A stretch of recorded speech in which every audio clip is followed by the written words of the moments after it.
already. So I'm here with that'll work. Timmy Hockenberry, Command Sergeant Major retired. One of my buddies, man. A guy that when he and I were together, the first time I met you, I remember it was in Korea, Bravo 5-5, Camp Hovey. The Gulf War was going on, right? We were stop lost. Did you get stop lost over there with us? Well, tell me. Let's start there, man. Tell me about that time. You and your wife were over in Korea. By the way, look, you guys are the best looking couple in air defense, right? You and your beautiful wife are just amazingly gorgeous and perfect and amazing. And I was I guess it was a sergeant then. I just got promoted to sergeant, and you invited some of us over to your house, and you had a video disc player, I think, and we watched a movie or something over there, and had a home cooked meal, and I was like, wow, I was in awe of you and Lauren that you guys could come over there, right? You guys came and you had your life over there. It was so wild. The rest of us were like, I don't know. The rest of us were like trying to be like you. You were starting your world, your family, and you were a competent, smart, great guy. You had your roots in the 7th ID, right? Light, right? Weren't you a light fighter for the 7th? So start me off. Tell me, bring me in. Yeah, bring me in, man. Bring me in. I love it, man. I'm here with Timmy Hockenberry, everybody. Yeah, I don't think there'll be a lot of people on tonight, man. I think you strategically chose this night because it's the start of the NFL season, so we'll probably got like 2 viewers out here to see what's going on.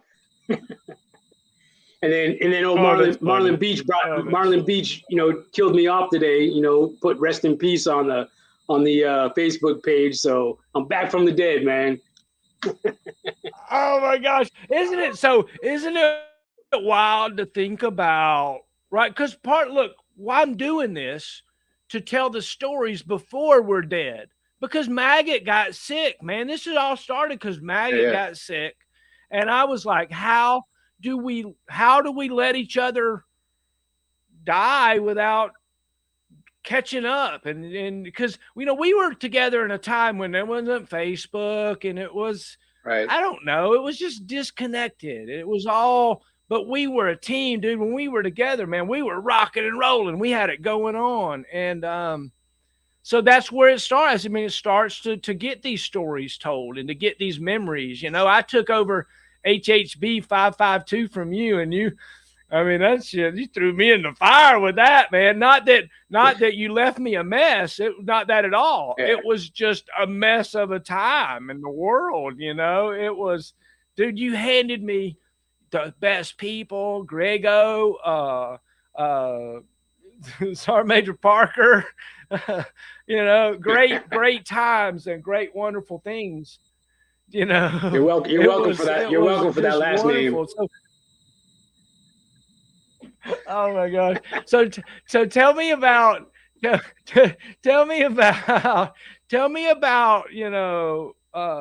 Private Hockenberry.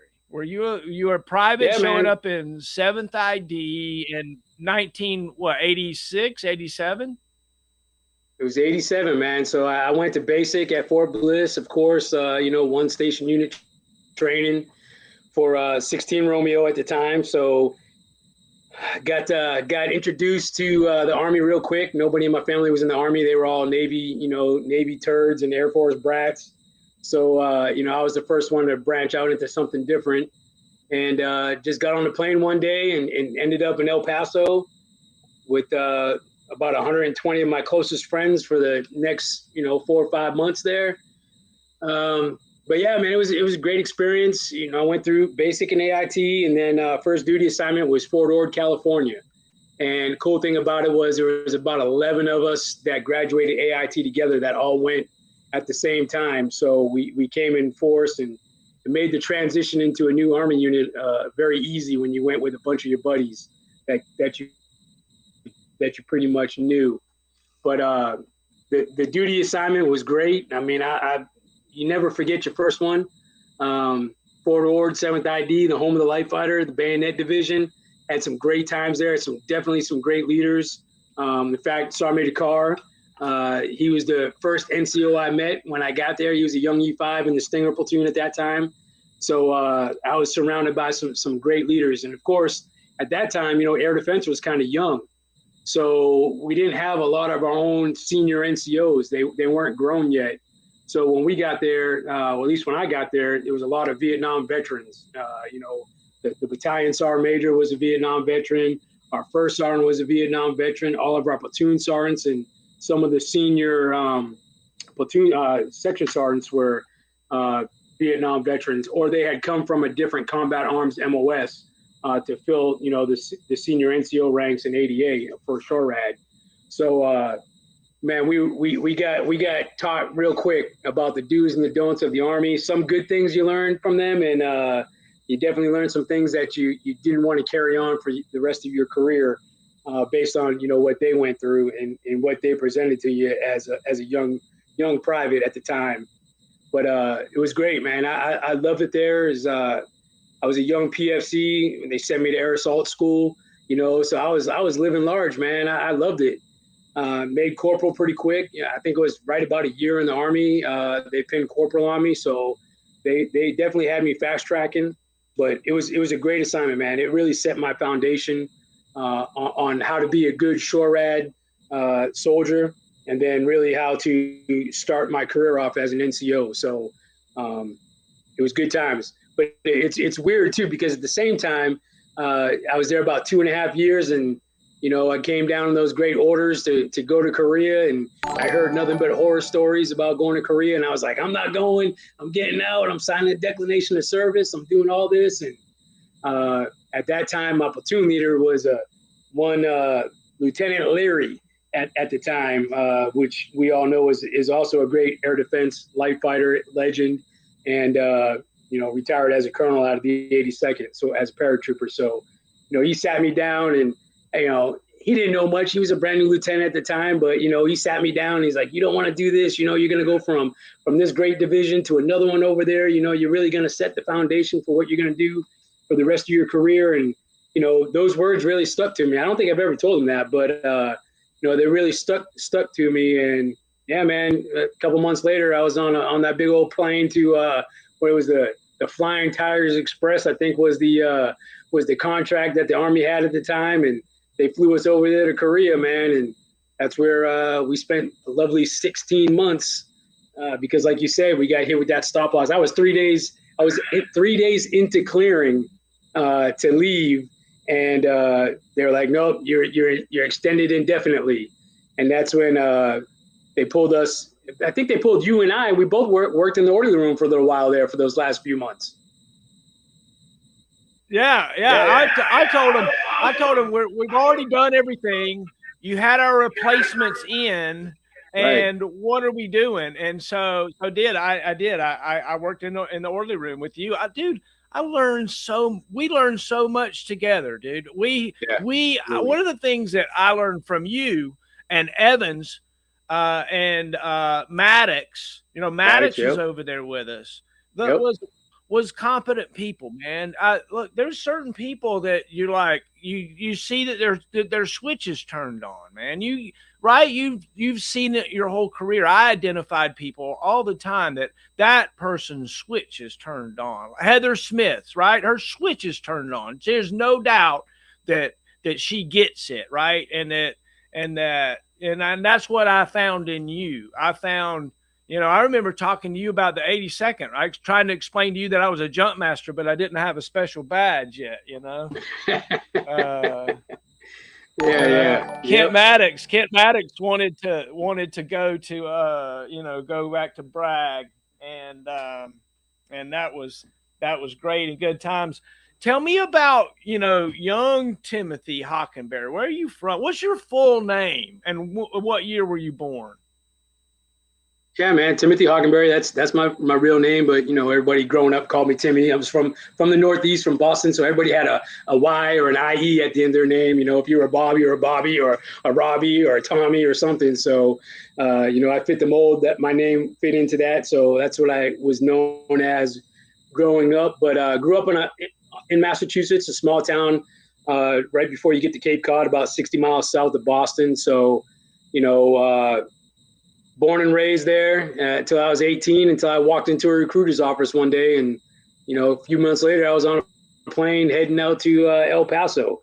But I came from, everybody's got their own issues with family and stuff. And, I grew up with my grandparents because my mom was an unfit mom, according to my grandmother. So she snatched me up from her when I was probably about 7 or 8.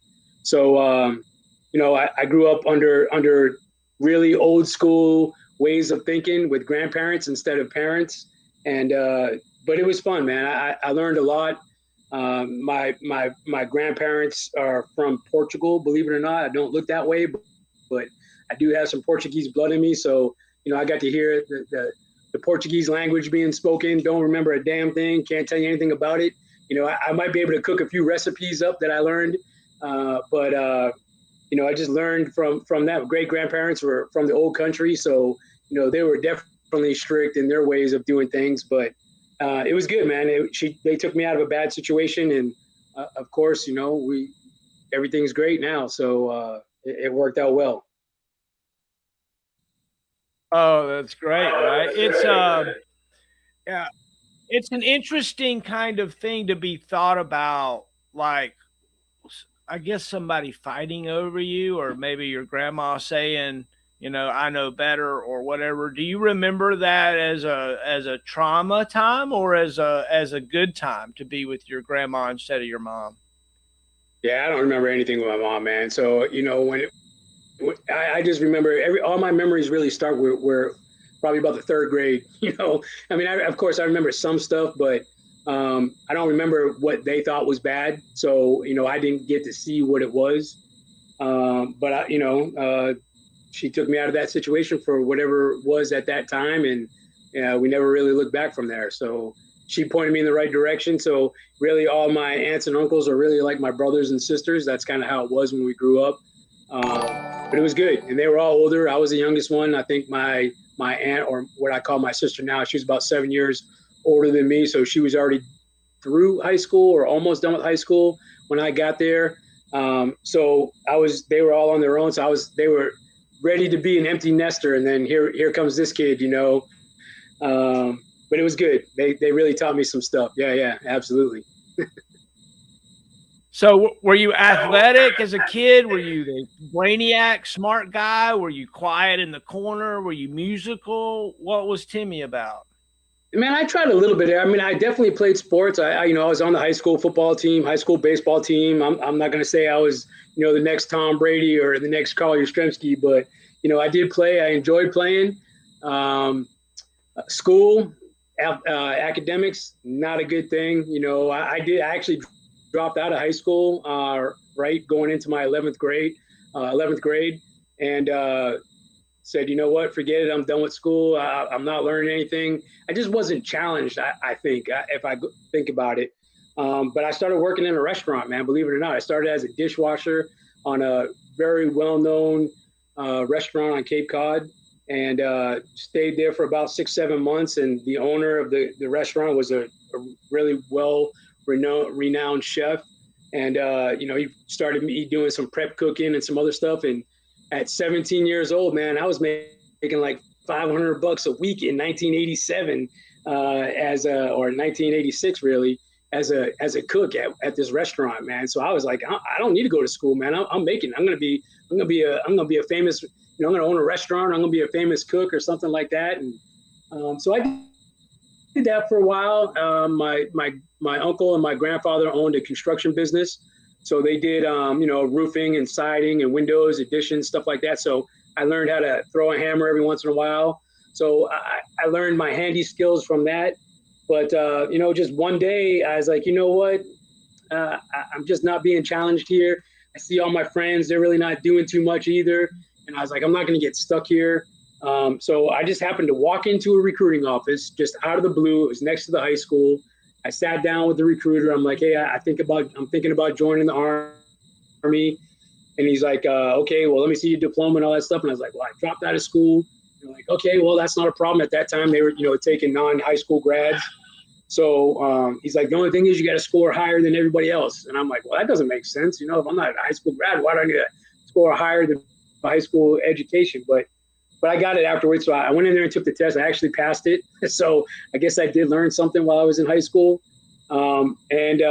Like, I think it was like 3 days later after I took the ASVAB, they took me up to Boston to the MEP station and sat me down and showed me all those little tech tapes. You know, they put these VCR tapes in the machine and said, here's everything you qualify for. And I was like, nah, I want to be an 11 Bravo. I want to be an infantryman. And like, actually, you can't be an infantryman. There's no more, there wasn't any room at the time, I guess, or school slots or something. And so they showed me like MP, they showed me like Nike Herc. They showed me a Nike Herc tech tape, and they showed this like shelter half in Germany, you know, that was set up, and it was snow, and it was about 4 inches the top of the tent showing. And I'm like, I'm not taking that job, that's for sure. So they threw a couple other videos on, and they showed this Vulcan floating across this river, and they came out on the other side and started blasting that 20 millimeter gun. I was like, that's it. That's what I want to do. And they kept showing you, and then they showed the TOW Vulcan. They showed it being dropped out of an airplane. I'm like, yep, that's it right there. And so they signed me up, and I think it was less than 30 days, man. I was on a plane to El Paso from the entire time. I was like a recruiter's dream. I don't even remember the recruiter's name. I don't even think he knew my name. He was like, hey, just take this test, get in the car, pack your bags, let's go. And that started me on my journey. Yeah, so that's wild. I got to see the same tape, right? We watched the same thing. I joined in April of '87 and went and was part of the Alpha 41 Moten Gators. Yep, April of '87. That's when I went to basic, man. And that's where I first ran into Drill Sergeant Rogers. Oh, really? Oh, yeah. Oh, wow. Yeah. Absolutely. So what was, tell me about Private Hockenberry.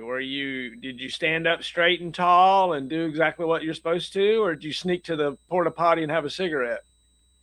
No, I wasn't that. Well, I tell you what, man, at that time, it was definitely a different Army. So, during the duty day, you were spit shined, you were standing in line, your uniforms were pressed, you were doing what you were supposed to do. But when it came to off duty, man, in California, away from home for really like the first time, and some of my buddies were from California, I got introduced to the party life pretty quick. It didn't take long. I had a fake ID, so it was California was fun, man. It was a good time. We had, but yeah, we definitely did some partying after duty hours for sure. And every weekend it was a party in the barracks. Back in the late '80s, man, they kind of let you do what you wanted to do, man. Just don't burn the place down. And as long as you just did the mission and you were at work at the right time in the right place in the right uniform, hey, after duty hours were yours, man. And and at that time we had NCOs that lived in the barracks, staff sergeants and below, so they made sure they kept the peace in the barracks. And but yeah, it was fun, man. It was definitely fun. Do you have any kind of a cherry party or initiation or anything that they brought you into the fold? Like they like tossed me out of the second story window in a sleeping bag and called me a toe jumper and stuff. Did you ever get a pink belly or anything? So I tell you what, I will never drink gin again in my life because of my cherry party. And I will tell you, so we got there to Fort Ord to 26280A. The battalion was in the field. They always went to the field in September for like the light fighter training exercise. You always went out there and did, battalion wide crew drill evaluations. And then you just did a whole bunch of extra training, man. It was again, a great foundation. But yeah, as soon as we got there, I think we got there late August, we all got back off of leave from AIT. And then, a week later, we were on a crew and we were heading in the field to Fort Hunter Liggett. So at that time it was Gamma Goats with no doors, no side windows. And at Fort Ord, they called it Planet Ord because the rest of California would be warm and sunny. But for some reason, Fort Ord always had this cloud over it. And it was always cold and wet and rainy. And I always remember we had to drive that damn Gamma Goat. It was probably about 100 miles from Fort Ord to Hunter Liggett, going down the highway. and it was just freezing your butt off in that gamma go because there was no heat, no nothing, man. And so yeah, we went out there, did our field exercise. We all got certified. No training before we left. We learned it all in the field, but we were able to come out of the field exercise as a trained crew, which was amazing at that time. When you think about all the crew drills and all the things you had to learn out of AIT to be certified and as a Vulcan crew member. And I was a driver, so it wasn't that bad for me. But the senior gunner and the squad leader all had parts in that. But it was good. And then coming back, I guess the tradition was when you got out of the field, there was always a barracks party. And so, of course, the 11 of us cherries that had just gotten there, they invited us all down to the Stinger side of the barracks. And, the Stinger guys were always known for getting in trouble and just being the life of the party, I guess. And I remember being in that room, and I won't say who was in that room or who influenced things, but I'm sure they're probably watching, or you probably interviewed them before. And I remember waking up one morning in somebody's room. I still had, camouflage paint all over my face, had BDU bottoms on, still had a T-shirt on. And at that time they had Polaroid cameras. And I remember getting up off the floor and going into my room, and there must have been 15 or 20 of those Polaroid pictures of like everything you could think of that was done to somebody that was drunk on the floor. I had beer cans stacked on top of my head, probably about 10 high. I had Fort Ord 7th ID patches stacked on my face, stuck to the camouflage. I mean, they had a good go at me, man. And I wish I still had some of those photos. But yeah, that was my cherry party. I don't remember any of it when it happened. I just remember the repercussions and being made fun of for about a month afterwards. Oh my gosh! So Carl Johnson just followed. If isn't that Sergeant Major Johnson's name, Carl? Our old 5'5", yeah, Johnson, yeah. If that's you, hey, if that's you, Sergeant Major, please message me. Doggone it, I want to interview. Oh my gosh, don't you love Carl Johnson? He was our 5'5" ADA Command Sergeant Major. Do you remember him? Yeah, I remember him. And then we got Spencer. Remember Spencer? Yeah. I remember Sergeant Major Spencer. Wow. Yeah, I haven't thought of him in forever. Wow. That dude destroyed first sergeants, man. He destroyed first sergeants. He put first sergeants at parade rest in front of his own battery. So the culture back then in our Army is, I mean, looking back on it, it was crazy, right? You were expected to be drunk as long as you didn't get caught DUI. Oh my gosh, it's just crazy, the culture of the things that we were throwing people out of freaking second and third story windows and wall lockers and stuff. It's crazy. Like readily, all the time. It was like I don't know if you remember the first sergeant we had when we first got to Bravo Battery, but he was an old Vietnam vet dude, and I want to say he was like a recovering alcoholic or something. And in his office, he had like pictures of dead Vietnamese, bodies and everything. Just pictures all over the place. And do you remember seeing that stuff? No. I think you got there a little bit before me, just a few months before me. Yeah. I mean, it was crazy, man. You couldn't do that stuff now. I mean, he had stuff on the walls and he would bring Catusas in there. And I'm like, man, I feel bad for the Catusas because he's got, pictures of some people getting gored. And man, it was definitely crazy. But it's funny because you mentioned about, you were almost expected to be drunk. And that guy was a recovering alcoholic. So he didn't like when we got drunk. And remember, we used to do hot platoon over there. And every Friday when we'd switch out from hot platoon, it was always a party, right? When you were coming off hot platoon, it was a drunk time, right? Big time. Everybody was getting that ration card maxed out, going to class 6. And, we had Sergeant First Class Luipi at the time, Samoan dude. So he was like roasting pigs, I mean, it was a blast. I remember one time we went to the Ville and on the Camp Casey side at TDC. And of course, we missed the bus coming back to get to Camp Hovey. So we got stuck at one of the bus stops and we just passed out in the bus stop. It was probably like 3 a.m. We made it in before curfew, but we just slept in the little bus station thing right there. And of course, that morning, the first sergeant played golf. So he came off the bus, to go play golf like at 6 a.m. and he sees about 4 of us just passed out drunk inside the bus stop when he gets off the bus. And that was a bad day too when he got back from playing golf, man. he had the whole platoon in his office about that stuff, man. Oh my good gosh, times. that is so funny. That is so funny. Yeah, right. So what memories do you have? So tell me about like I don't know, just introduce us to Lauren and then how you ended up in Korea with her. Okay, so I got to back you up a little bit, man. So yeah, I was in Korea, but I was in Korea with my first wife. That was Cindy, and she came. Well, of course, like I said, we were there for a year, and then we got extended. They didn't tell us when we were going to leave. They just said indefinitely. So there was no family care stuff going on over there, but you could bring your family over there if you wanted to, but it was on your own dime, that type of stuff. So I brought her over. And she was over there for like the last 6 months with me. And then it made life better while you were there because, you did have a piece of your family where a lot of people chose not to do that. A few people did have families over there. So I'm sure her experiences were probably a little bit different than mine when, it talked about what that meant for me. But so she was there for about 6 months and then we PCS'd out of there once we got the all clear. And we went to Fort Bliss. That was our next duty assignment.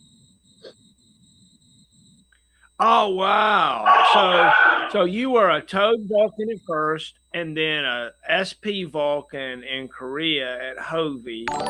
And right. Then you went to Bliss. What'd you do at Bliss?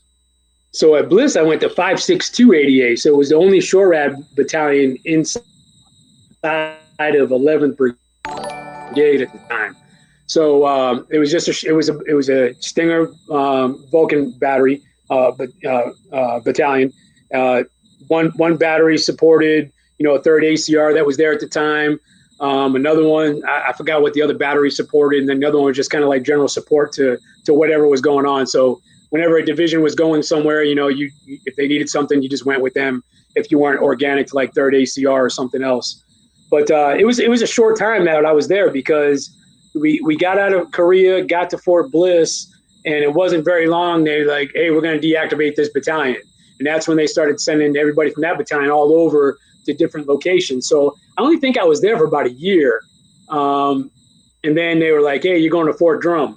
And I'm like, man, I don't even know. I never heard of Fort Drum. I didn't know where Fort Drum was. But yeah, we started our PCS to Fort Drum and we're driving up there. We left, it was sometime in December. It was right before Christmas.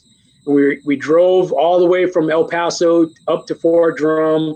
I remember getting on 81 somewhere outside of, I think, Pennsylvania or somewhere. And it started snowing, man. And it was snowing so bad that you couldn't see. It was like whiteout conditions. And I'm like, damn, what the hell did I get myself into? And on the way, they were announcing, what was going on in Somalia at the time. And they were like, 10th Mountain Division, they're going to deploy to Somalia. And I'm like, Somalia? Where the frick is Somalia? I never heard of Somalia either, right? So now I'm going to a duty assignment I didn't know anything about. The division was deploying to a country I didn't know anything about or why we were deploying, because it seemed like it all happened while we were driving to Fort Drum, because I didn't hear anything of it before. And as soon as we got there, we checked in, got into lodging. We had to wait on housing. And I remember Sergeant Major Harper, he called me. He was the battalion sergeant major for 362 ADA. He called me at the inn. I hadn't even been to the battalion yet. And he's like, hey, Sergeant Hockenberry. I'm like, yeah. And he's like, hey, this is Sergeant Major Harper. I'm like, I'm like, damn, do I get a parade rest and talk to this guy on the phone or whatever, So he's like, hey, meet me down in the lobby. So I go down in the lobby and he was telling me, he's like, hey, welcome to the battalion. He's like, I'm going to assign you to Bravo Battery, but Bravo Battery's getting ready to deploy. So I'm going to put you in Alpha Battery, temporarily until they get back, and then I'll put you back in Bravo. And I'm like, damn, Sergeant Major. I was like, if you're going to put me in Bravo, put me in Bravo. I was like, if they're deploying, I'll go. And he's like, no, you just got here with your family. You need to get them settled in, all that stuff. And I'm like, look, my family's good. In fact, they were going to go back to California, and my ex was going to go visit her family for Christmas while we were getting things set up there. And so he's like, all right, if that's what you want to do, talk it over with your wife. And if she's okay with that, then, I'll keep you in Bravo.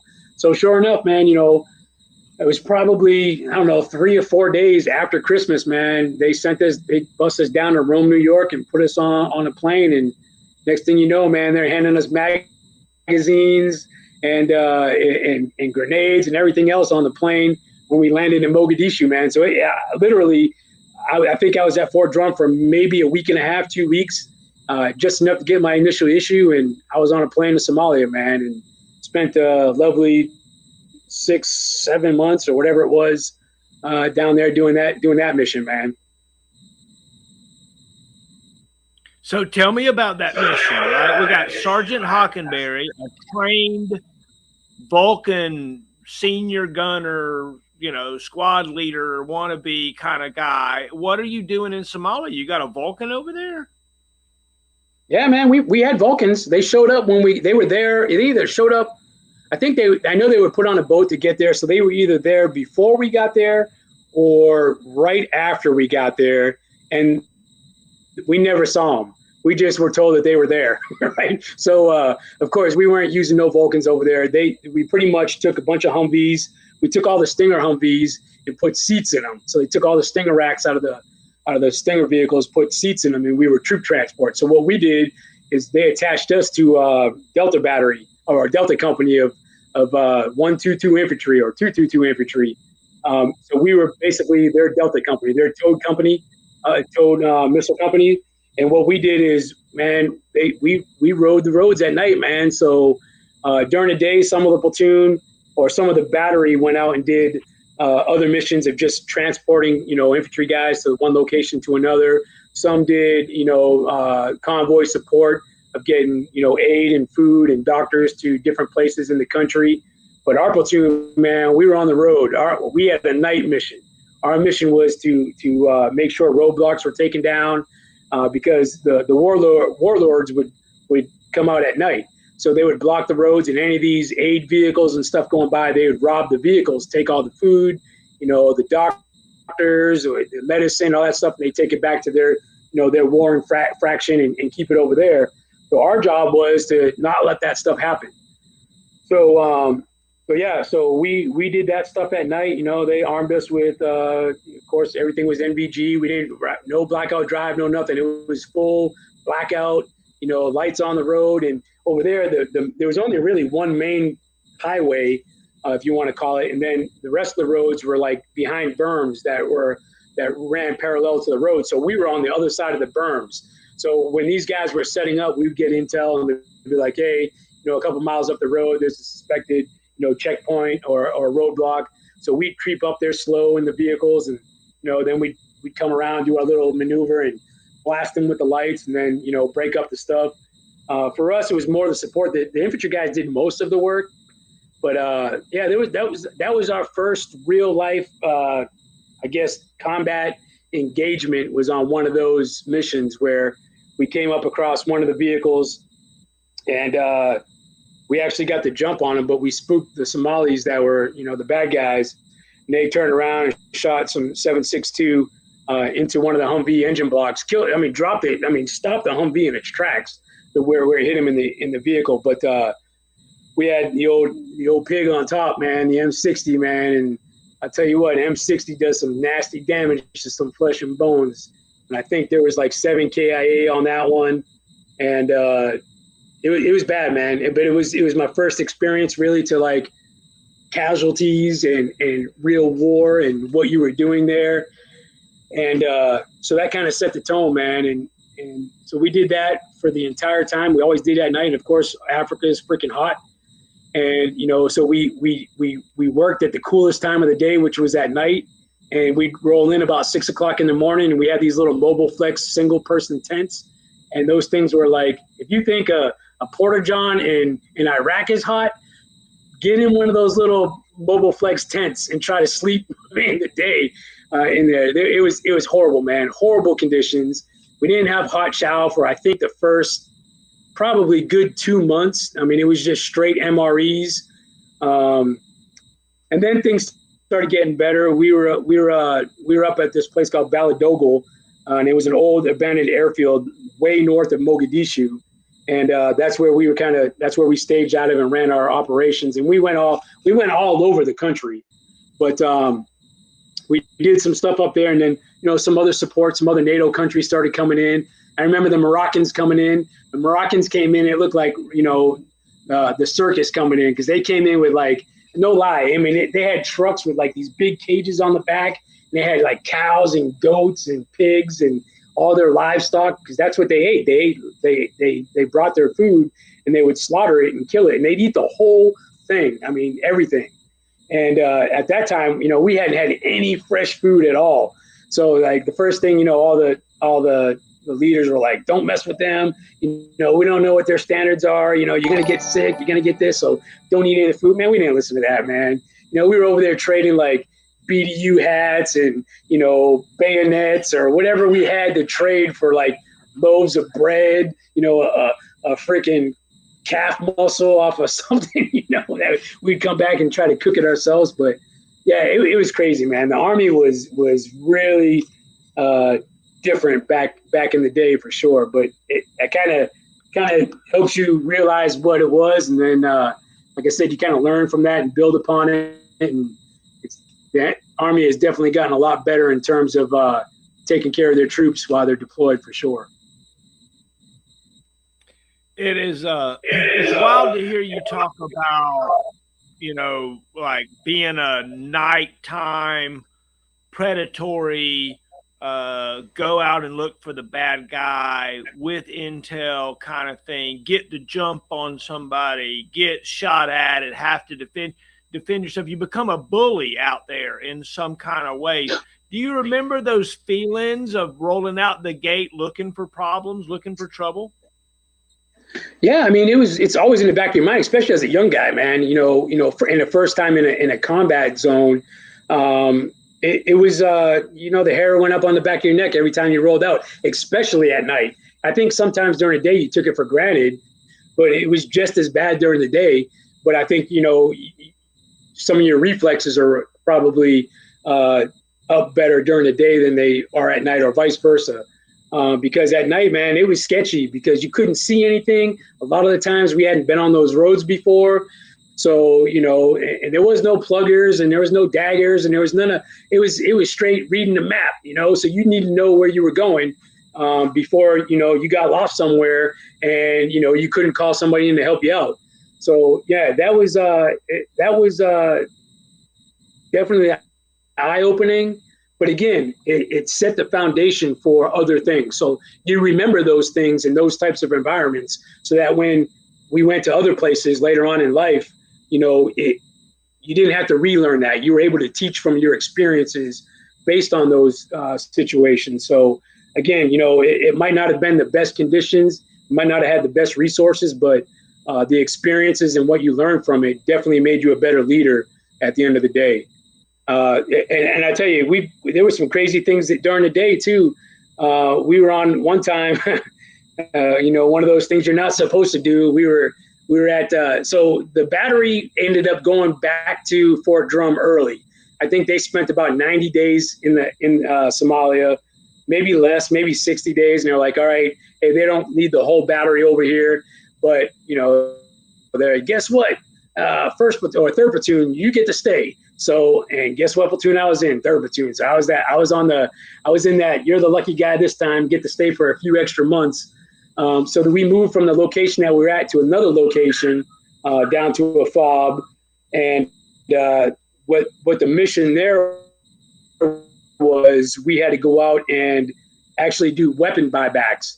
So we would go out into the populace and, they would come and bring you weapons and we would give them cash for weapons, right? We were trying to disarm as many of the warlords or the warring fractions that were out there as possible.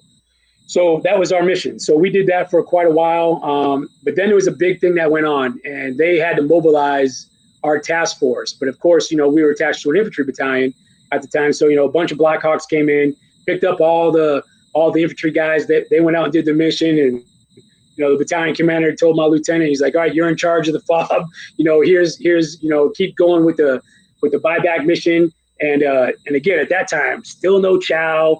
We heard about what was going on in Mogadishu. So we knew there was like the PX truck was down there, and, the dudes at the embassy were getting hot chow and eggs and all that stuff. And we were probably like, I don't know, we were like 90 miles away. And my lieutenant and a bunch of us NCOs talked him into it. We're like, come on, sir. Hey, let's go down to Mogadishu and let's go hit the PX truck, so we can get some supplies and stuff. See if they left us up here. Because we were in a low threat area. So we convinced them, and sure enough, man, we picked up 2 Humvees, all of our, our guys. We went down, started trekking down the road, and we get going down the road, man, and there's like these 2 infantry dudes on the side of the road by themselves. Nobody else around them, no support, no nothing. And these guys were in a convoy, like a transportation convoy, and something had happened, and they had to return fire on some of these huts in this little village. So the transportation commander, they were like, hey, we need to leave you guys here to secure the scene, and we're going to keep on trucking, and we're going to get support. And of course, there's no radio or nothing that could reach us where we're at. So we pull up on these dudes, and these guys were like, thank God you guys are here, because like the village is mobilizing now, right? Because they had shot somebody and killed somebody out in this field. So like you see all these Somalis going to that person that was killed. Then you see all these other dudes coming out of these huts with weapons, and they were coming towards these 2 infantry dudes that just got left there to die, pretty much. So we roll up in our Humvees, and we're like, all right, hey, we'll help you. And so we I think we had a 524 at that time or something, man, that was able to reach somebody, and they were like, hey, go secure the scene. We'll send some people out there to help. So, we grab these 2 infantry dudes. We go out there and see. Yeah, they definitely, killed somebody. But it started getting really hostile, man. And there was probably 10 of us and these 2. So it was like 12 of us all together in this village. And the village probably had about 30 or 40 people. But definitely we were over outnumbered. So we start like going through these huts to look for weapons. So we were like, if we're gonna get taken out by these guys on the other side of the road, we're gonna make sure there's no other weapons over here where we're at. So we start going through, and sure enough, man, round fired or something happened, and we're like, oh man, this is it. This is all before the big Mogadishu disaster. So this is probably about a month or 2 before. So we're going through, we're securing the area. Shot was fired. We're taking cover. And then out of the blue, man, this Marine Cobra and this Huey just comes out of nowhere, probably about 50 feet off the deck. And, the Huey opens up its doors, the 50 cal sitting there, and the guy's like, get down. And we get down, and he's pointing his 50 cal towards where the suspected enemy is. And, they all haul ass and they get out of there, and it allowed us to get out of there. But man, it was a crazy situation. So long story short, man, we get out of there, we haul ass, we get into Mogadishu. But as we're getting into Mogadishu, and we've been there a few times, and it's a bustling city, man. There's like people all over the place. If you remember how Iraq is when there's cars and you're bumping cars to get out of the way, we're bumping people to get out of the way just to get to, our location. That's how it normally is. But the day that we were there was nobody on the road. And we're like, oh shit, something's not going well. And then, tires are burning in the side of the roads, and we're like, that's signals.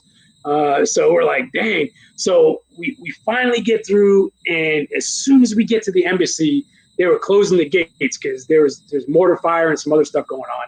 They closed the gates. They finally let us in. They're like, what are you guys doing here? You should have never got on the road. So we're like, oh man, when we get back, we're all going to get relieved. We're going to get in trouble.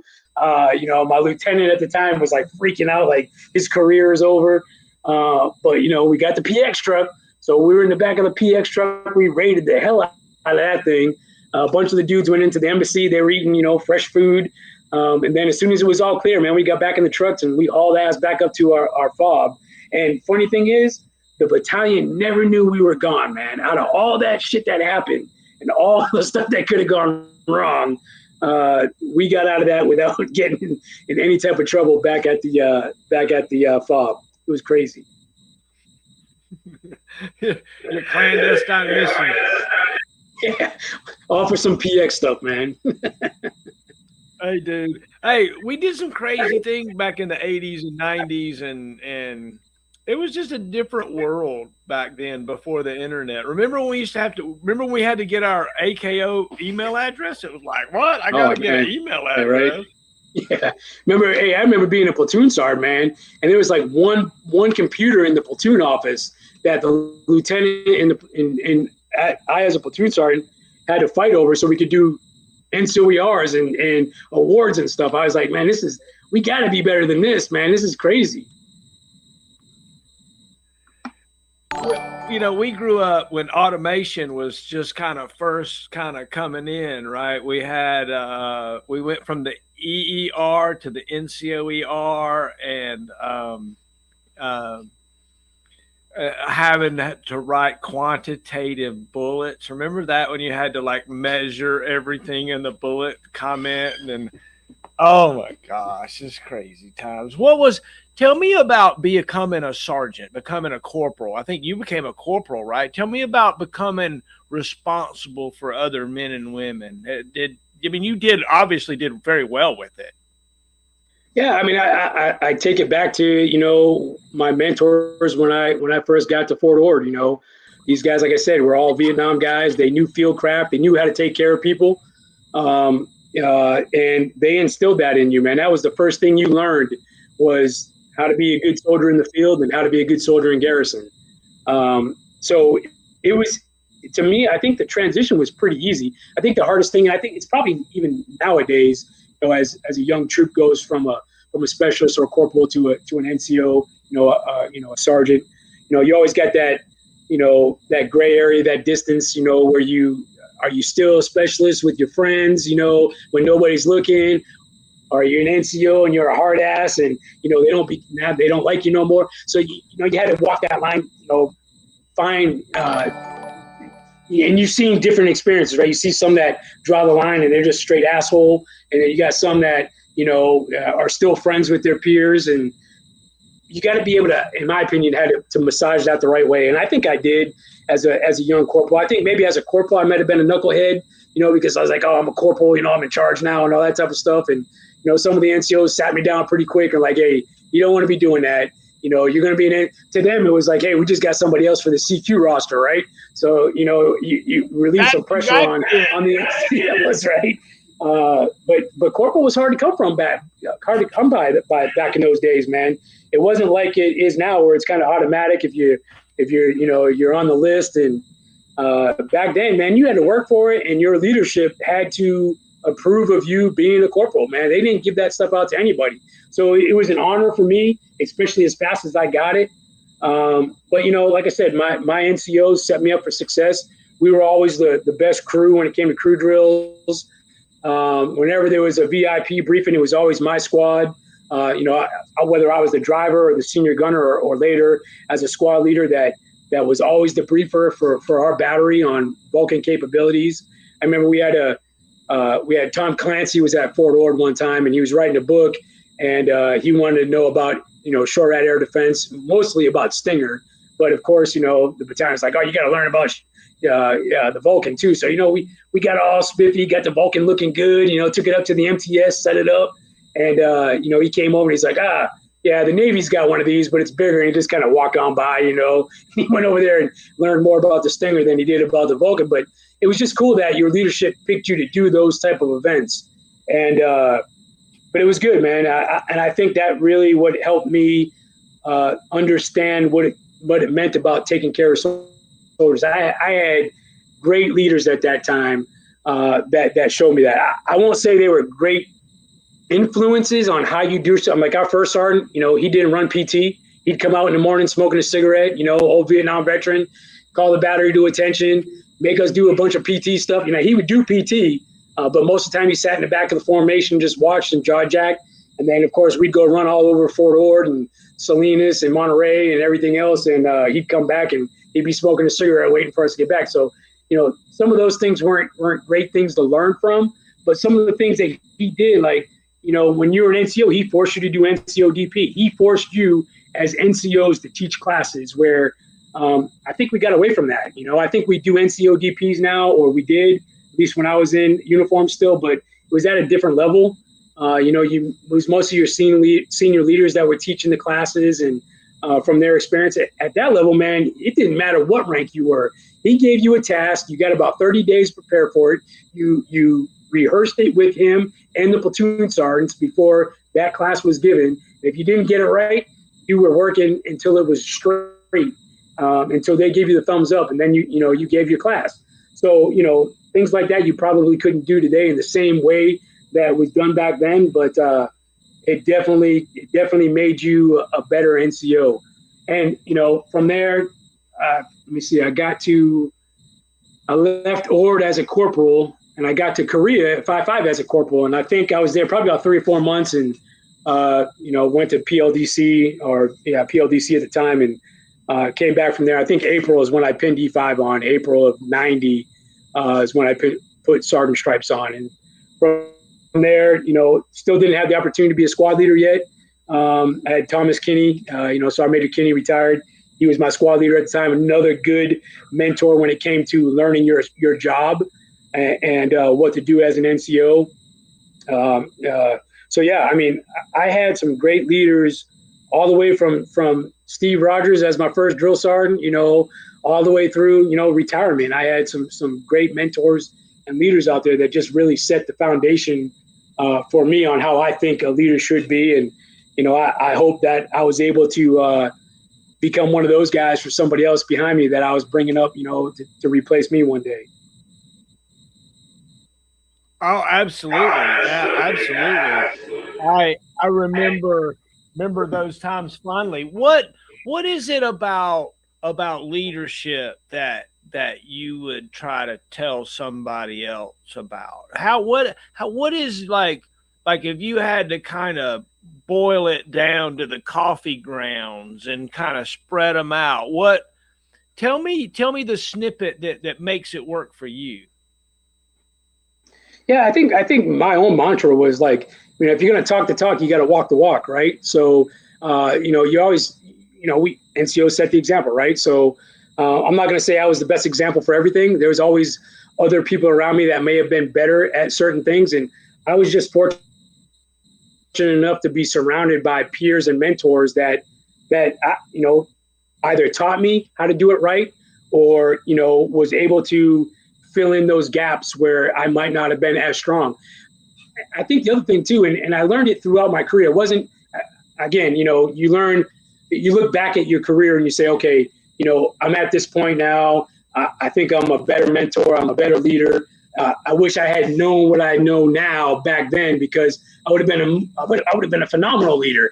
And so you learn from those things. And like I said, I just think I was privileged to be around some peers, soldiers, leaders, NCOs and officers that just were able to make me shine, man. I really think listening to what your subordinates are telling you is a big thing. I remember coming off of drill sergeant duty and getting to Fort Bragg as a platoon sergeant. Everybody tells you, hey, make sure you turn that badge off, let the light go out a little bit when you get to that unit, and not be a drill sergeant, be a platoon sergeant. So I kept that in the back of my mind. But, there were times where some of my soldiers in the platoon would come up and say, damn, are you still a drill sergeant or what? And at the time, I'd tell them to shut up or whatever, we keep on driving on. And then I'd go home and I'd think about it. I'm like, yeah, I probably screwed that up, and I'd go back and I'd fix myself. And, I would tell them, hey, look, I screwed this up and here's how I'm going to fix it, and I valued their input for the most part. Some guys were just whiners and, you got to tell them to drive on, and that's what it was. But I think listening is a big part of becoming a good leader. But if you're not out there doing it, you're not a good leader. You know how it is being on status, man.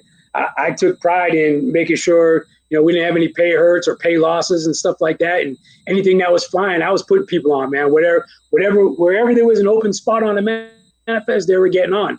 And I did the same thing. So I didn't allow I wasn't one of those guys that just jumped once every 3 months or whatever. Hell, you talk to Joe Stout and some of the guys up on the line, we were jumping 5 times a day sometimes, just to jump and fill seats.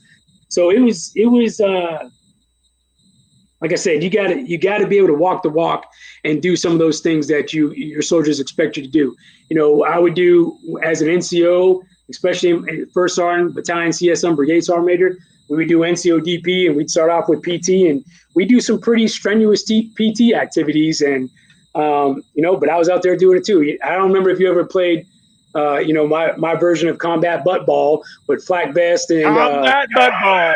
Yeah, full contact sport right there, man. But hey, I'm out there playing too, getting hit, getting laid out, and hitting people.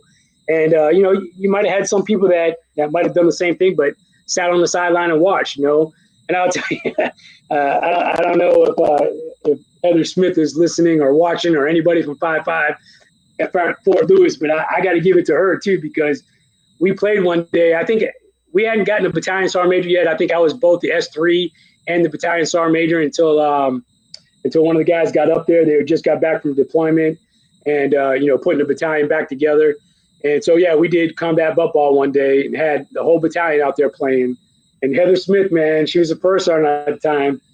I will tell you, I have never seen a hit that she took.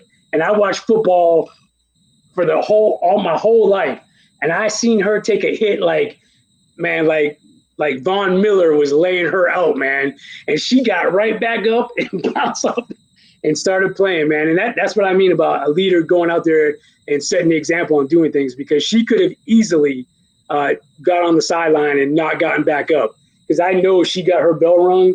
And but those are the things, man. Those are the things about being a good leader. Hey, man, I love it. You got to explain this game, because I did. I took and exported that game and continued it, because you explained it to me when I took over HHB 5.5 Deuce from you.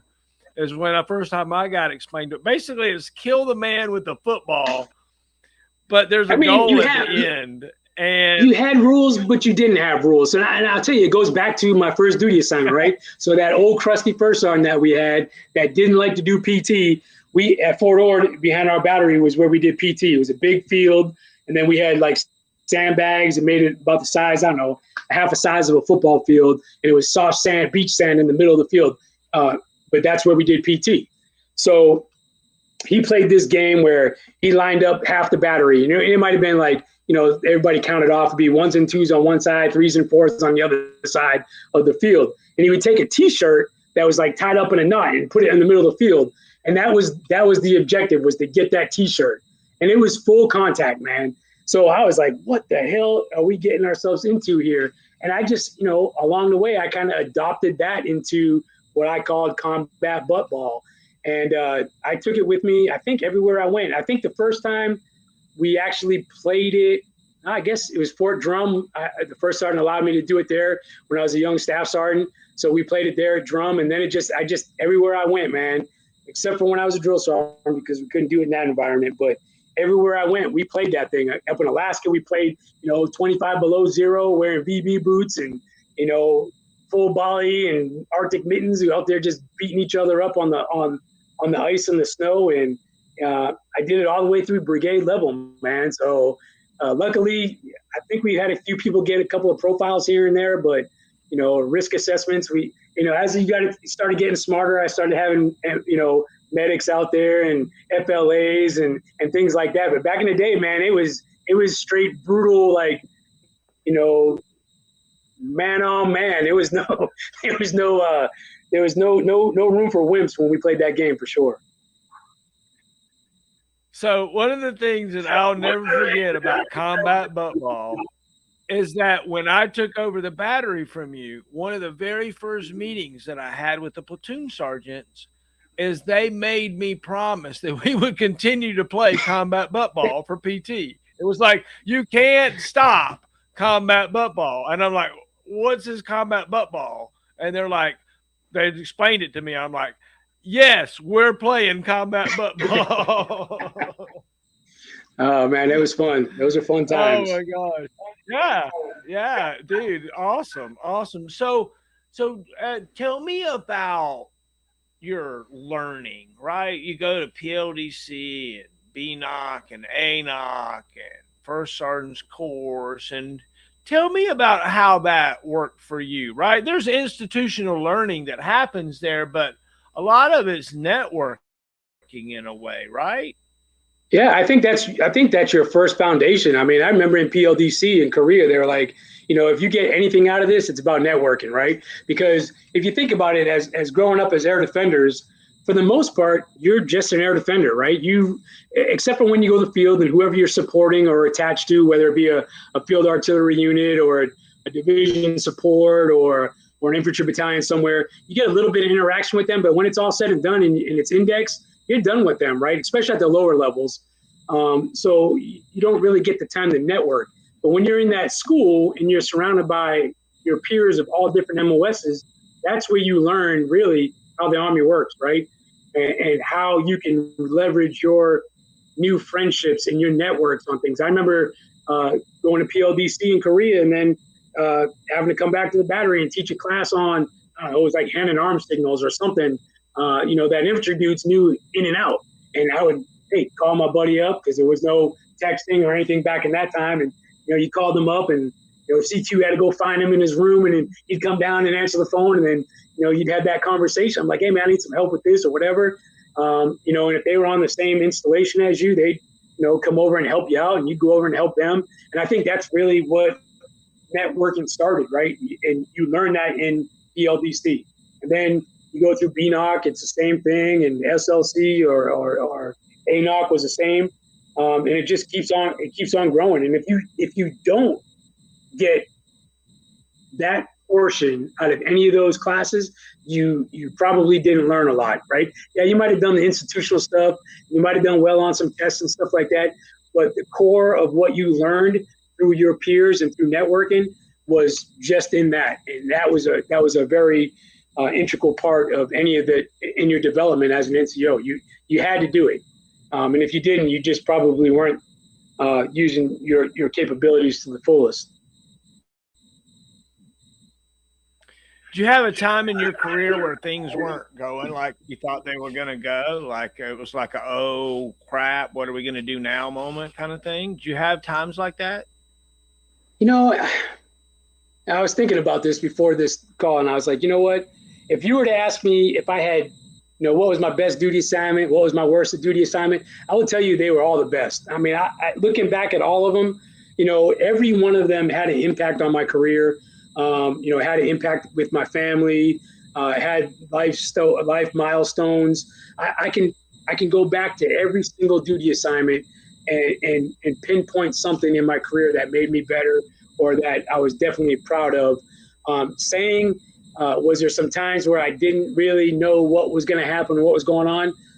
I tell you, I think the hardest time was when I was a sergeant major, man, especially when we went to this new system of, when I first got selected to be a battalion sergeant major, we were still under the system where, the 32nd AMDC sergeant major kept the book and talked to the other AMDC sergeant majors or the regimental sergeant major and said, hey, I want to put this guy in this battalion.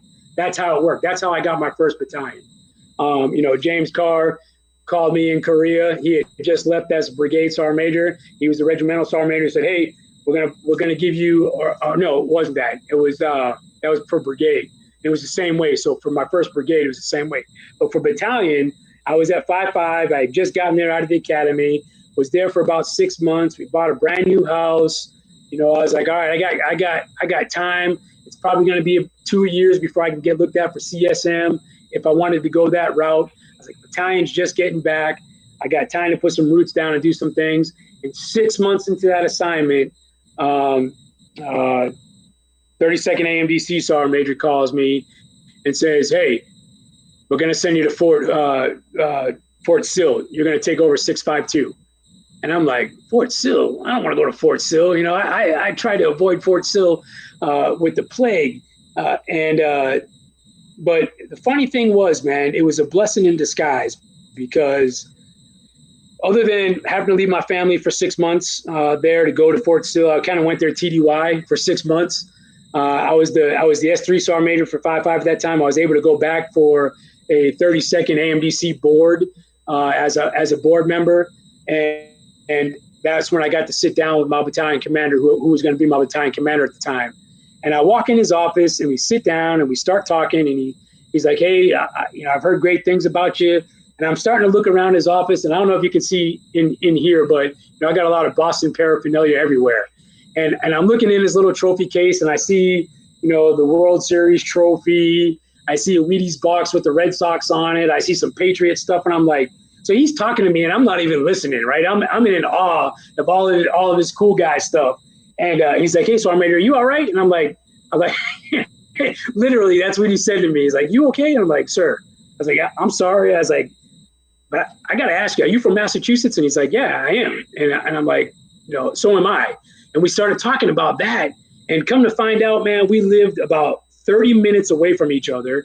Our high schools played each other at the, on the high school football field, so it was an instant connection. And not only that, man, the dude was a phenomenal leader. I tell you, it was probably the best command team that I'd ever been in, from battery to battalion to brigade to nominative level. It was the best battalion commander I had. And we worked the battalion hard, man, because when I got to the battalion, they were like, we don't know if we're going to go to Saudi and do a Saudi rotation, or we're going to pick up the battalion colors and PCS to Korea, because at that time, everybody was still doing TCS rotations. So we're like, if you do it, this battalion's going to be the first one to PCS. And it just so happened, we were the ones to PCS. So, we had to get the battalion certified and ready to go. So when they hit the ground over there, we were ready to take on the We Fight Tonight mission. So we did all that. But, man, we played hard. We worked hard and we played hard. And I'm telling you, I think if you ask anybody in that battalion from 2009 to, 2010, 11-ish, when we switched out, when he left, I will tell you, I don't think there'd be one NCO, one soldier that would tell you that was their worst duty assignment, even in Korea, even in Suwon, Korea, because we were that good, man. John Foley's my buddy and my peer, and he was the sister battalion CSM at that time. And, we had a friendly rivalry going on where, 2-1 had this and 652 had this. But, for a while, 652 was winning everything. We were setting the standard on the pen for everything, and we were known across the pen. And then, I think John Foley was like, hey, we got a 2-1, we got to get it together. And then, they started closing the distance a little bit. And, but man, it was fun, man. We had, like I said, we had Sergeant Major Carr over there. And then Sergeant Major Wiggins came in after him. And I'm telling you, man, we didn't miss a beat. Korea was a fun time, but, getting back to the question about the unknown, those times were easy because I was placed in those positions. It was after Sergeant Major Carr called me and told me I was going to be the 30th Brigade Sergeant Major that I got there, that the SMA and the Army changed the way that they were going to do CSL positions. So you had to compete for it. You had to go through a board at HRC, and, a bunch of nominative sergeant majors would sit down and determine where you ranked. And then the CSL would come out and you got to pick where you wanted to go. And, usually the number one guy got where he wanted and all that stuff. And I think so that was a little bit where I started to feel some frustration, because you didn't know what was next. And then once you got into the nominative realm, it really become really disruptive. Because when I did my time at 30th Brigade for 24, 26 months, whatever it was, I made the CSL for a 2nd Brigade, and I selected 31st Brigade, which was right down the street, because I didn't want to PCS again. I didn't want to uproot my family. We had just gotten from Korea. My kids were established in school. So I was like, yeah, I'll do 31st. I want to go back to the Force Com side. Sergeant Major Ross was over there at the time, and, some good leaders. So I was like, you know what, this would be good. So this is what I wanted to do. So we got selected, we moved over there. And then at that time, I'd also made the nominative list. And at that time, when you made the nominative list, you were pretty much put on whatever slate or KSAs that a GO or an SES was looking for. And if you made the cut, it's usually 5 guys, that was 5 sergeant majors that would interview for a position. And you just didn't know. You didn't know where you're going. And for us as an air defender, I'm like, well, shit, I'm good. You know, I know Sergeant Major Wiggins is going to be leaving soon. I was like, I'm a 30th Brigade Sergeant Major. I think I've done some good things with 30th Brigade while I was here. We opened up a lot of communication across the branch of what the brigade was doing. I had some phenomenal leaders and soldiers in 30th Brigade doing the mission. And I was like, man, you know, I think I'm good. I think I'm a shoe-in to be the next regimental sergeant major, because that was the next thing that was open. And General Spielman did the interview, but of course he selected Sergeant Major Lincoln, right? And that's how the process works, right? I was butthurt, man, because I was like, I am ready for this. But, you know, the GOs have a say in that, right? And he selected Sergeant Major Lincoln based on his KSAs and his abilities, and plus they've worked together, you know, and a lot of times that's the way it goes too. And so I was really butthurt, man. And I was like, man. And at that time, they had already interviewed for 32nd, so I wasn't in the rotation for 32nd. So I was like, I don't know what's next, right? Am I taking my wreath off? Am I becoming a staff sergeant major for maybe 32nd, or, you know, maybe going up to Okada or something else, you know, staying on Fort Sill? So at that time, it was really turbulent, man. So I didn't know what I was going to do. I was like, maybe it's retirement time, you know, and I really didn't feel like I was ready to retire yet. So that's when it really started weighing on you. It was in my senior, you know, years. And then by the grace of, you know, the person that selected me, which was an SES of all places, I got selected to go be an MCOM region sergeant major. So I took over the Pacific region. So I had all the Army garrisons in the Pacific. So Korea, Kwajalein, Alaska, Hawaii, Japan. I had them all, right? I didn't know shit about MCOM except for what I learned as a brigade sergeant major from the garrison sergeant major, who was my peer. And at the time at Fort Sill, I had some good buddies, man, that really kind of showed you what garrison life was and what their missions were, and everything. Not everything, but when I interviewed, man, I was selected, and it was weird because I think I was like, in that time frame, I was the first person that had been a garrison sergeant major previously to be selected as a region sergeant major. I know in the past that we've had some air defenders that have been selected that way, but in the recent years when I was selected under the new system, it didn't work that way. So a lot of the times they, you know, the guys that and the girls were selected were previous garrison sergeant majors. So I was selected to take that job in Hawaii. My boss was an SES that she had come from the Corps of Engineers, had never been a garrison, anything, never worked in MCOM. So the both of us get there and we're like, shit, we don't even know how to spell MCOM. And now we're in charge of, you know, all these installations in the biggest AOR that the Army has, supporting USERPAC, you know, a 4-star headquarters right there. And we had to know what we were talking about. And, you know, you had to learn fast. And, you know, at that time, you kind of transition away from from soldiers, and now you got civilians. I had like almost 30,000 civilians that worked throughout our AOR. So you had to learn things a little bit differently. So yeah, you know, not knowing what was next, where you were going to go next, not really being around soldiers. Yeah, I had brigade level sergeant majors, 11 of them that were my garrison sergeant majors. But it was a difference, man. And it really made you think differently about what you wanted to do next.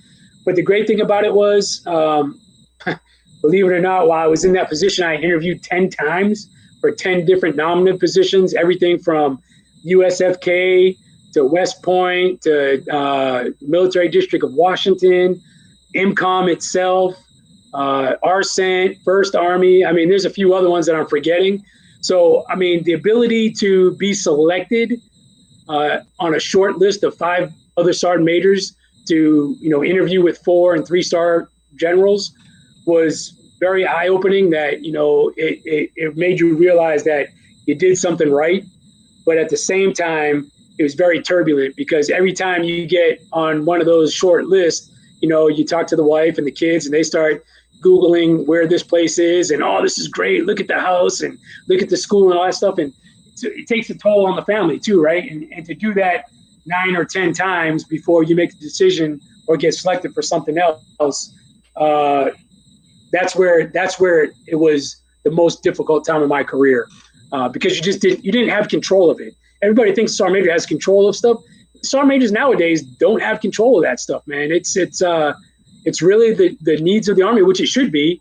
But at least back in the day, you had a little bit of say in it. Now you either do it or you get out, you retire, and that's the way it goes. And so it's tough, man. I feel for some of the senior leaders now that are going through that system or have already been through it.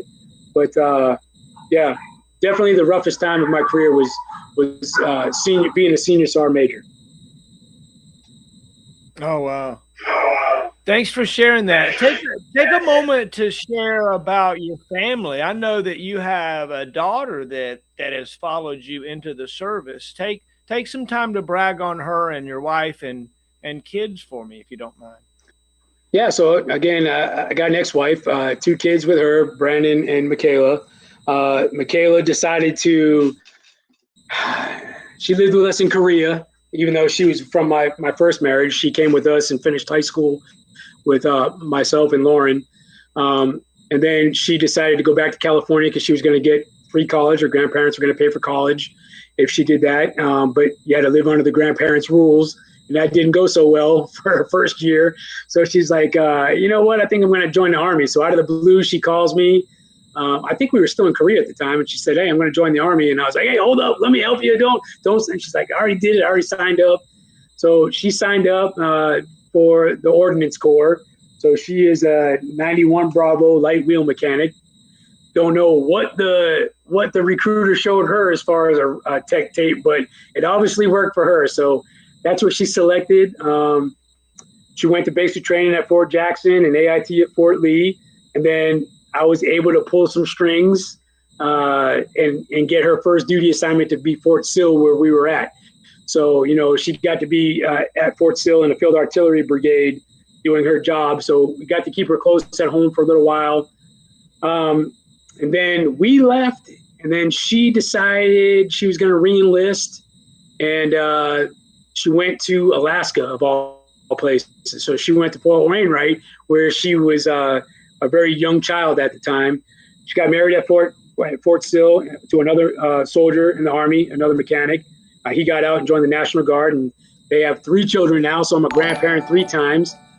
She re-enlisted again out of Wainwright, out of the 1st Striker Brigade, and then went to Fort Irwin because she wanted to be in California, so she's close to her mom and her family on that side. And then she was selected to be a drill sergeant, man. So she has definitely followed in some of my footsteps.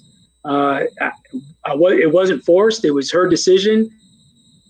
And now she is probably 3 months on the trail as a full-fledged drill sergeant at Fort Gordon, Georgia right now.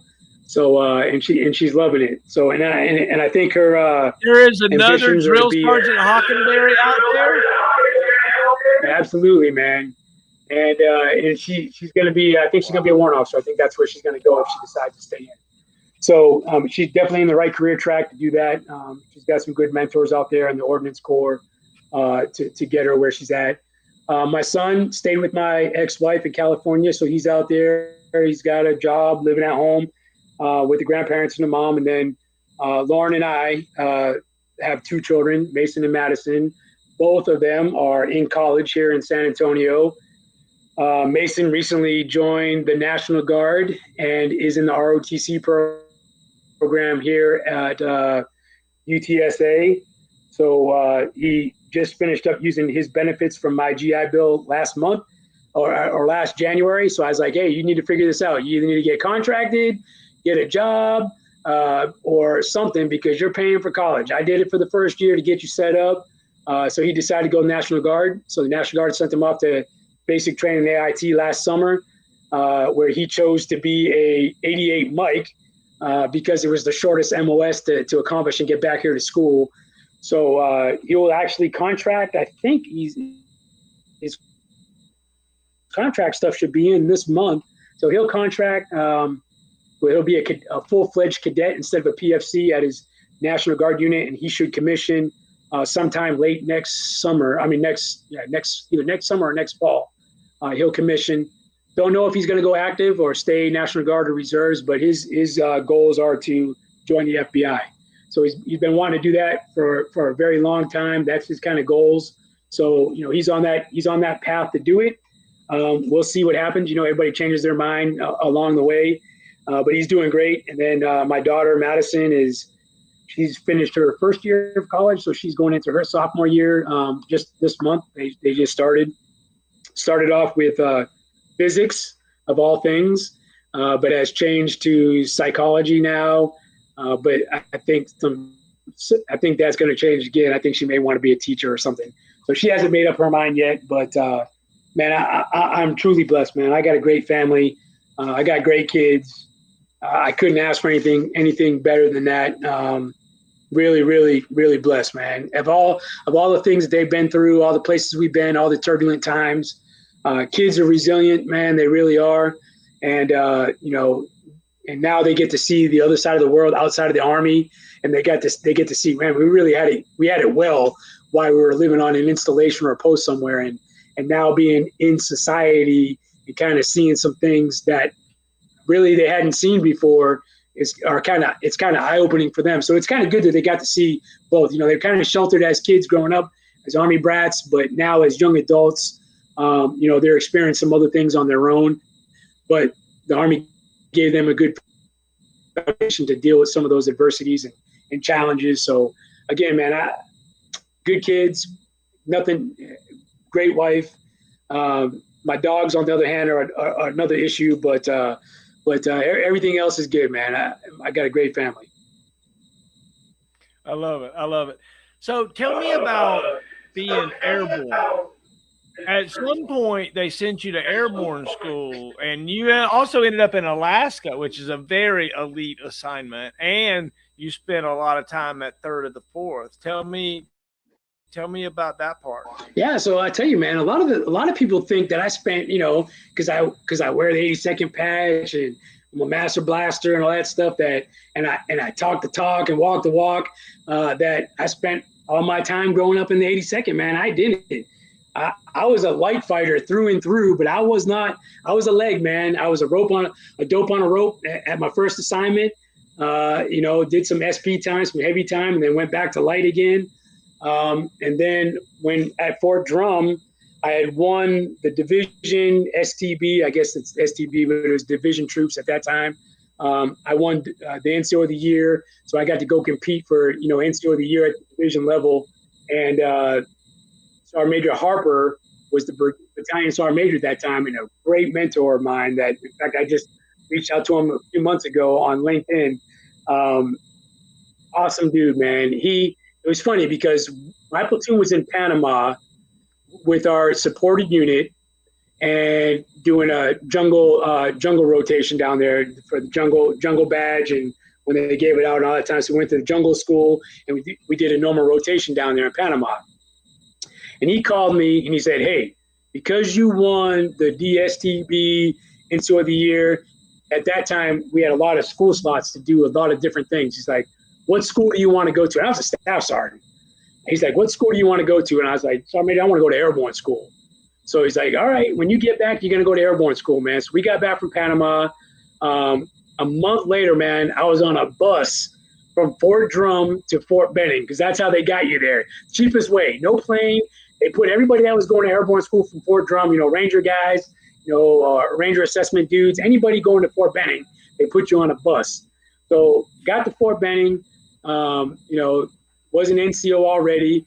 I already had I had the combat patch from Fort Drum. I had, air assault wings. And of course, all the black hats are all Jumpmasters. They're all 82nd dudes. And at that time, Fort Drum had just gotten, some combat time other than World War II.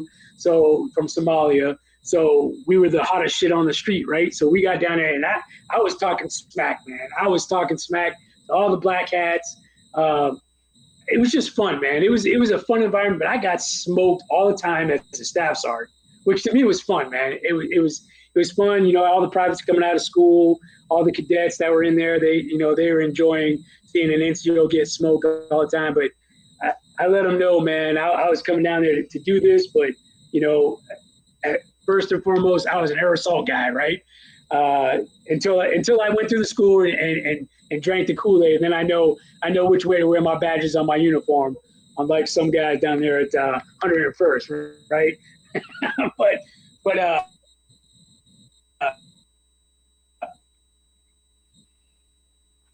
Yeah, man. So staff sergeant didn't think that was in the platoon. I was probably there about another 5 or 6 months, and Fort Drum got the call to do the Haitian vacation in '94. So I'm back on another deployment to Haiti, and this time I'm a platoon sergeant because my platoon sergeant couldn't go. So now I'm a staff sergeant, platoon sergeant in Haiti. Same thing, Fort Drum knew what to do with us. We didn't take the Vulcans. I think at that time we'd already changed over to Avenger, but we hadn't touched the Avengers yet. They were in the motor pool. So we deploy, and of course they got us doing infantry tactics, infantry missions, because we're just extra people over there. So we do that thing. 30 days in, Sergeant Major, I get a call on the BC's little phone inside his Humvee, his tactical phone. Like, hey, Sergeant Major Harper needs to talk to you. And I'm like, man, I'm getting ready to go out on mission. What's he need? He's like, yeah. He's like, I don't know. So I'm thinking something's wrong with the family or something. So I get on the phone. You got that long delay and the beep when you key the mic and all that stuff, right? So he's trying to tell me, and it's all static. And he's like, I need you to get back ASAP. And I'm like, so I'm really thinking something's wrong. And I'm like, Sergeant Major, I'm on mission. I'm on deployment. I'm a platoon sergeant. I'm happy with where I'm at. All this stuff. He's like, no, we need to get you back. And then he's like, you need to be on the first jet plane coming back within the next 24 hours. And I think this was like November. I think it was like November. No, it was October 30th when I got the call. October 31st, I was back at Fort Drum. They put me on a C-5. Took me to Charleston. Then I took a civilian flight from there up to Fort Drum. And I was on special duty assignment orders to go to JRTC. And I'm like, really? You pulled me off of deployments to go on this special duty assignment? I had never been to JRTC before. I had been to NTC numerous times as an SP guy. So I knew what it was for. I was like, man, I was happy with what I was doing. But then they're like, you're going to be, you're airborne qualified. You're going to be on jump status. And they need your expertise. And I'm like, all right, well, I guess I'm going. Literally, I was back on the 30th of November or October. It was either October or November. The 31st, I was back. On the 2nd of November, I signed into Fort Polk.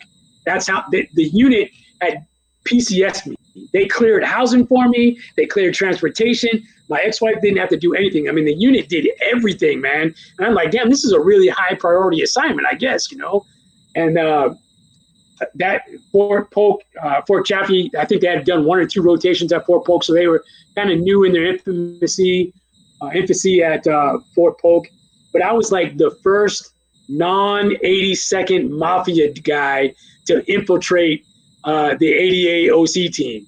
I mean, because you're talking Joe Stout, you had Kevin McGovern, you had Delaney, you had the Rays, you had the Maggots, you had anybody that you could think of that was a legend from Fort Bragg was there. And here comes this 5-jump chump from Fort Drum, right? to come here to be an OC. And I think the next guy was Kogut. I think Kogut came in. I think it was Kogut that came in with me. So we were like the 2 non-82nd dudes. So we had a lot of learning to do. But again, surrounded by excellence, man. We learned. I mean, we already knew our jobs. That's what we were selected to do. We already knew how to be an air defender. We already knew, how to tie it in with the mission. We already knew how to do ARs. We learned some of that as we went. But what we didn't know was some of the, airborne stuff, right? We didn't know how they maneuvered. We didn't know how they jumped in. So that was all a learning experience. And of course, every time the 82nd jumped in, or when they could jump in, OCs went to Bragg. They went down there with them, and then they jumped into the box. So I was like, man, I want to go. And I was the cherry man, so I couldn't go. I always met them at the ISB, and, I had to ride behind them in a Humvee or something with all the guys that didn't jump in, or meet them on the drop zone or whatnot. So, but yeah, man, I again, surrounded by excellence, encouraged to do some great things. I went to Jumpmaster school while I was there. First time go at Jumpmaster school. So again, Stout and a bunch of those other dudes just they wouldn't let me fail, man. You were going to get everything right before you went to Jumpmaster school. So was able to get through that first time go. Jumped a lot at JRTC with 509th and everybody else that was jumping. for my 2 years there. And then, you know, after that assignment, as you know, you pretty much get to select where you go next, or at least at that time you did. And like you said, Alaska was a well-known, kept secret to get to, whether you were on jump status or not, because, you know, there was only one platoon up there that supported the entire brigade. Only one section was on jump status. The other threes were legs. And HRC worked the deal, man, and got me to go. So I had to cut JRTC short by one rotation so that I could get up there to beat the cap cycle. Got up there, and then I think Joe Stout either went before me. I think he might have been up there a month or two before me. I think he was. He was already there as the platoon sergeant. So I knew what I was going to be working with. So I knew when I got there, he was going to put me on, you know, as the first section sergeant. And that didn't go as planned because Phil Calabria was the section sergeant at that time, and he wasn't due to PCS yet. So he put me in as the headquarters section sergeant. So I was butthurt again, man, because I wanted to jump. I was, a senior Jumpmaster, and I wanted to do my thing, man. And he wouldn't put me on status, man. So I hated Joe for a little while, man. Secretly hated him for a little while. But, he knew the bigger picture at the time. When it was my time, it was my time.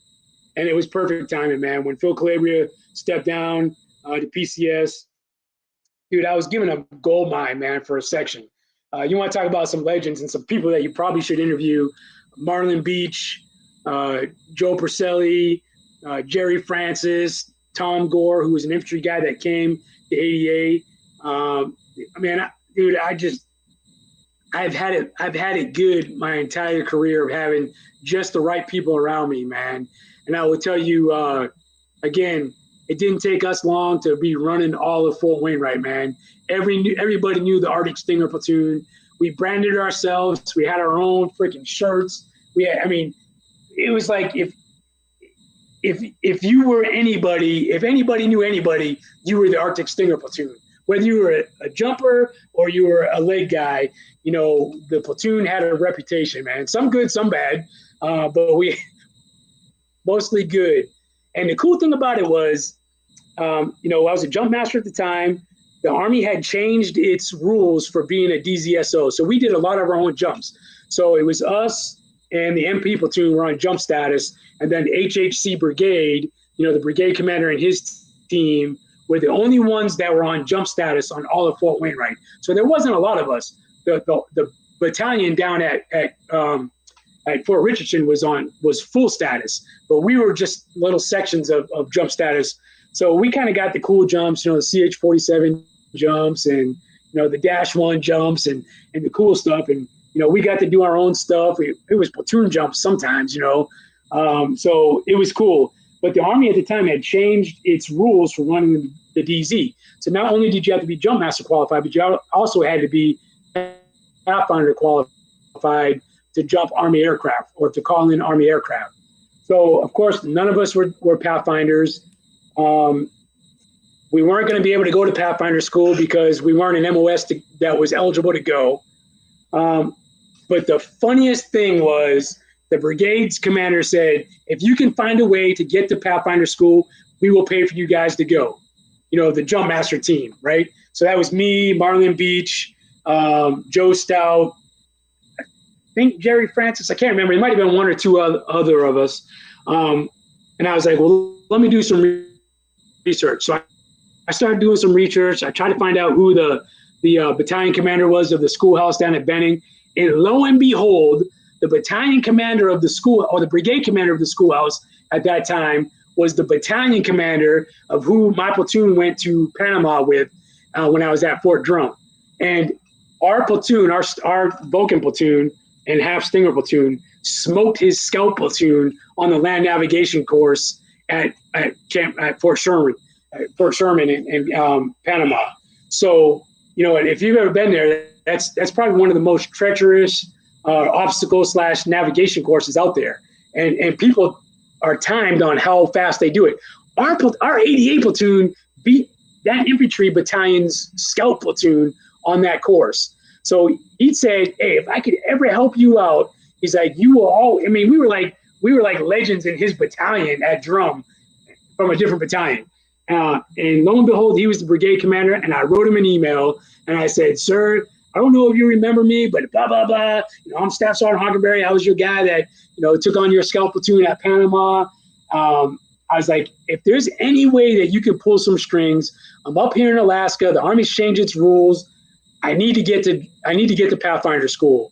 And he's like, "Send me the request and I'll get it waived." And I'll tell you, within a week, he had signed it. The Fort Benning CG had signed it, and it had came back. And me, Stout, Marlin, I think one of the MPs, and somebody else were all able to go to Pathfinder school, man. So again, just great opportunities, doing good things in the Army, and it all paid off at a later time, man. So that's really how I got to become a Pathfinder.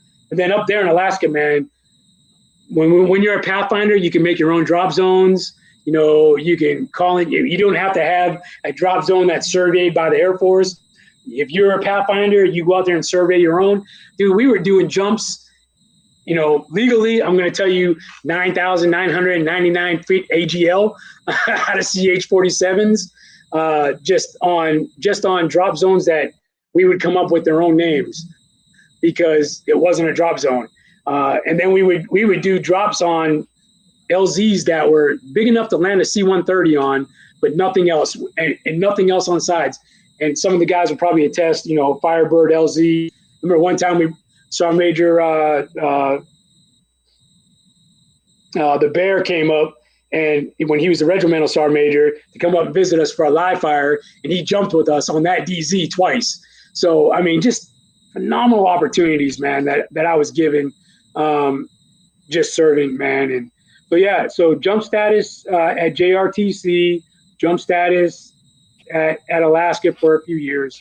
And then after Alaska, I went to drill sergeant status, did that for a couple of years, and then I got to pick my assignment, and that's when I went to Bragg. So my first time at Bragg was as a sergeant first class, as a platoon sergeant. And but I'd already had the stuff that, gave you a little bit of clout when you walked in the door. So, I had to learn the lingo, I had to learn the streets and some things like that. But when it came to airborne operations and that type of stuff, I knew it. Very easy to tie into the task force. If you didn't walk in to your task force, as a platoon leader or platoon sergeant wearing a Ranger tab or at least Jumpmaster badge, you weren't going to get the respect that you needed to represent your platoon there. So luckily I had a platoon leader that had a Ranger tab and I had the Jumpmaster stuff and Pathfinder. So we had instant clout and recognition, and again, did great things, man.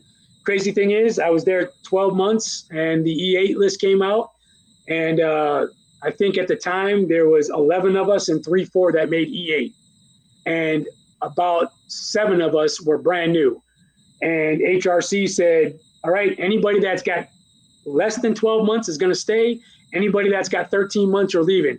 I was at 13 months. I was like, you got to be kidding me, man. I just got here. I'm just getting this platoon right. Middlebrooks was my first sergeant, which was another great mentor. Man, we were hard charging, man. 1 Bravo was the shit. And I had to leave, man. And I was upset, man. And not only that, the battalion was deploying, but they were only taking 1 battery, but it wasn't a full battery. So they selected Bravo battery, but they didn't want to take a new platoon leader and a new platoon sergeant. So my platoon leader had just changed out, and I got a brand new cherry lieutenant, not Ranger qualified. And even though the platoon was seasoned, we were certified. Colonel Underhill at the time made the decision that 1 Bravo was going to go, but I was not going to go as the platoon sergeant. It was going to be pieced together with 2 Bravo, with Sergeant First Class Mejia and his PL, and I was going to be the rear detachment first sergeant. And that's the first time, rear detachment was a big thing. And man, another time that I was butthurt, man, because I wanted to take my guys to combat. We were trained. We did everything to prepare, and couldn't go, man. And then, so I did they left. I did the first sergeant detachment stuff or rear detachment stuff for probably about 3 or 4 more months, and then made E8, and then we had to leave and go to Bliss, and then that's where I got introduced to IMAD for the first time in 5.5 Deuce. And McGovern, who, of course I knew from JRTC, knew I was coming. It was me, Maggot. There was 3 or 4 of us that all went to 11th Brigade at the same time. And McGovern was like, I'm on leave, but you get up to Sergeant Major Brown's office, 11th Brigade Sergeant Major, and you tell him that you want to go to 5.5 Deuce. I walk up to Sergeant Major Brown, didn't know him from anything, heard all kinds of things about him, right? And again, another great mentor. But, I'm in his office, and he's like, well, your first sergeant doesn't determine, or your battalion sergeant major doesn't determine where I put my first sergeants, right? So I'm like, okay, well, this isn't going well. I come back, I tell Sergeant Major McGovern that, hey, I don't know where I'm going. He didn't tell me. He's like, don't worry about it. I got it. So I guess somehow, some way, shape, or form, he worked it out, and I went to 5.5 Deuce. And of all places, I got HHB as my first battery.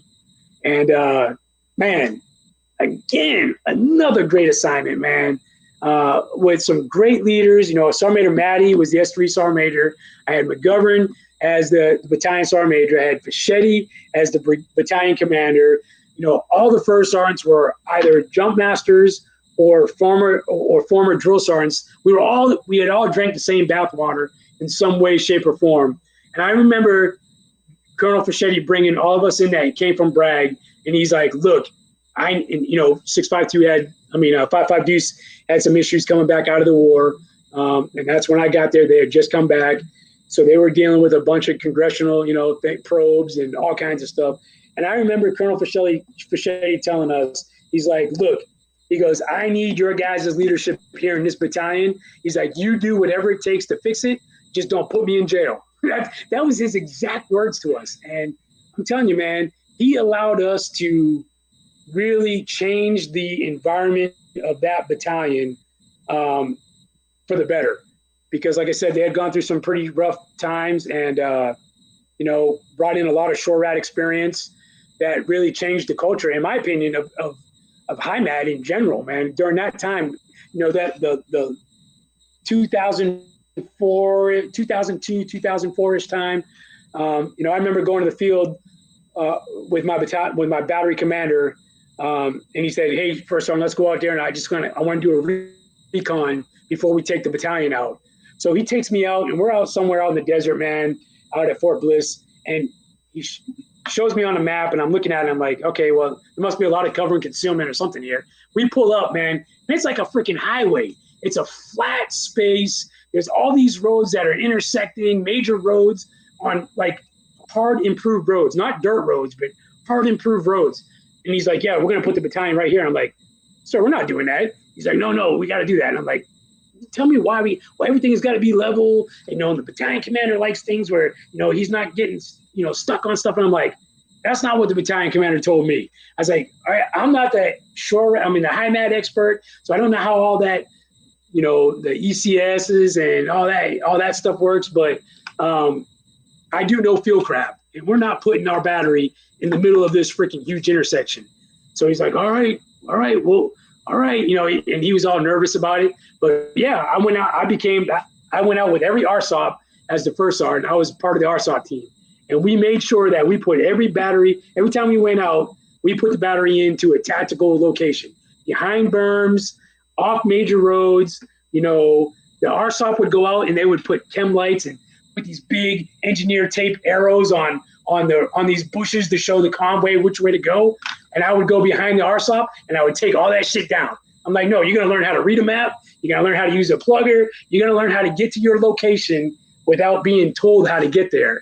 Because that was part of the problems that, 88 had with maneuver force at that time that they learned from the invasion. So, yeah, I was like, no, we're going to learn from our mistakes. And that's kind of what we did, man. And it was crazy, man. We had some good times in the field, completely changed how we did things. Just good times. It was good. I learned a lot being a first sergeant there. I learned about a lot about being HIMAD there. And I learned there's really no difference. It's just how you do certain things. I mean, a mission's a mission. Our soldier's a soldier. A leader's a leader.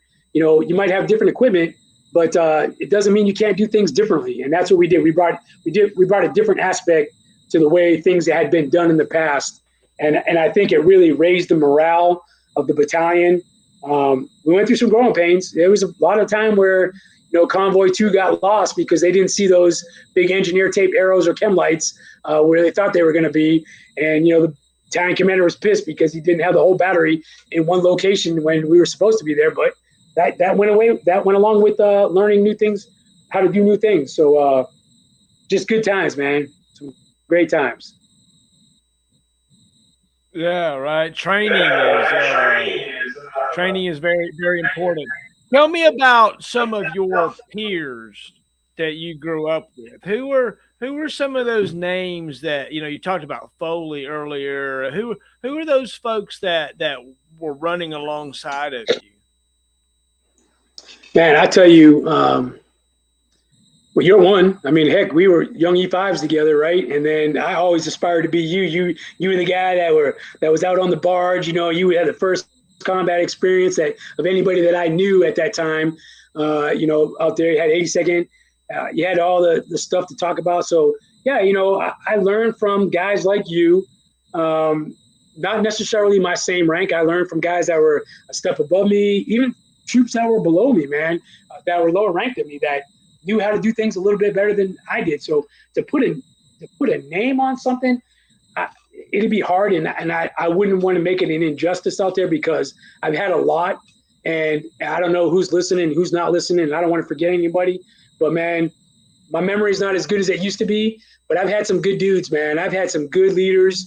I'll tell you, Jim Leary was one that I told you as a platoon leader. Sergeant Major Carr when he was a young E5. Sergeant the Weefy we talked about, Tom Kinney, Maddox, when I was in Korea. JRTC was the Maggots, the Stouts, the Rays, McGovens, Delaney's. On the officer side, it was Colonel King or Lieutenant King at that time, Tommy King, Lorenzo Mack, all those guys that are Jumpmasters and legends, just great mentors along the way. And then, as I became a little bit more experienced and a staff sergeant, it was the Purcellis, the Robinsons, the guys that really taught me about how airborne operations work. Drill sergeants, Gilmer, Cowan, you name it, they were out there, Cook, Brown, all these dudes that were just peers at the time, but just whether they were, Pritchard, Pritchard is another guy that was a mentor to me as a senior drill sergeant when I was a brand new drill sergeant, man. And Brunelli, I mean, there are so many dudes out there that I just forget about that really helped shape what became, Heather Smith, Sergeant Major Harris, battery commanders, Riggs, McFarland, Burnley. Burnley was one of my platoon sergeants when I was a first sergeant. I knew that dude was destined to be, a nominative guy. Mello, Folks. You just name some of those dudes that might not get the credit because they may not got to a certain level or level of responsibility, but just as important, just as an important great leader, mentor, developer of soldiers. It's the list goes on and on, man.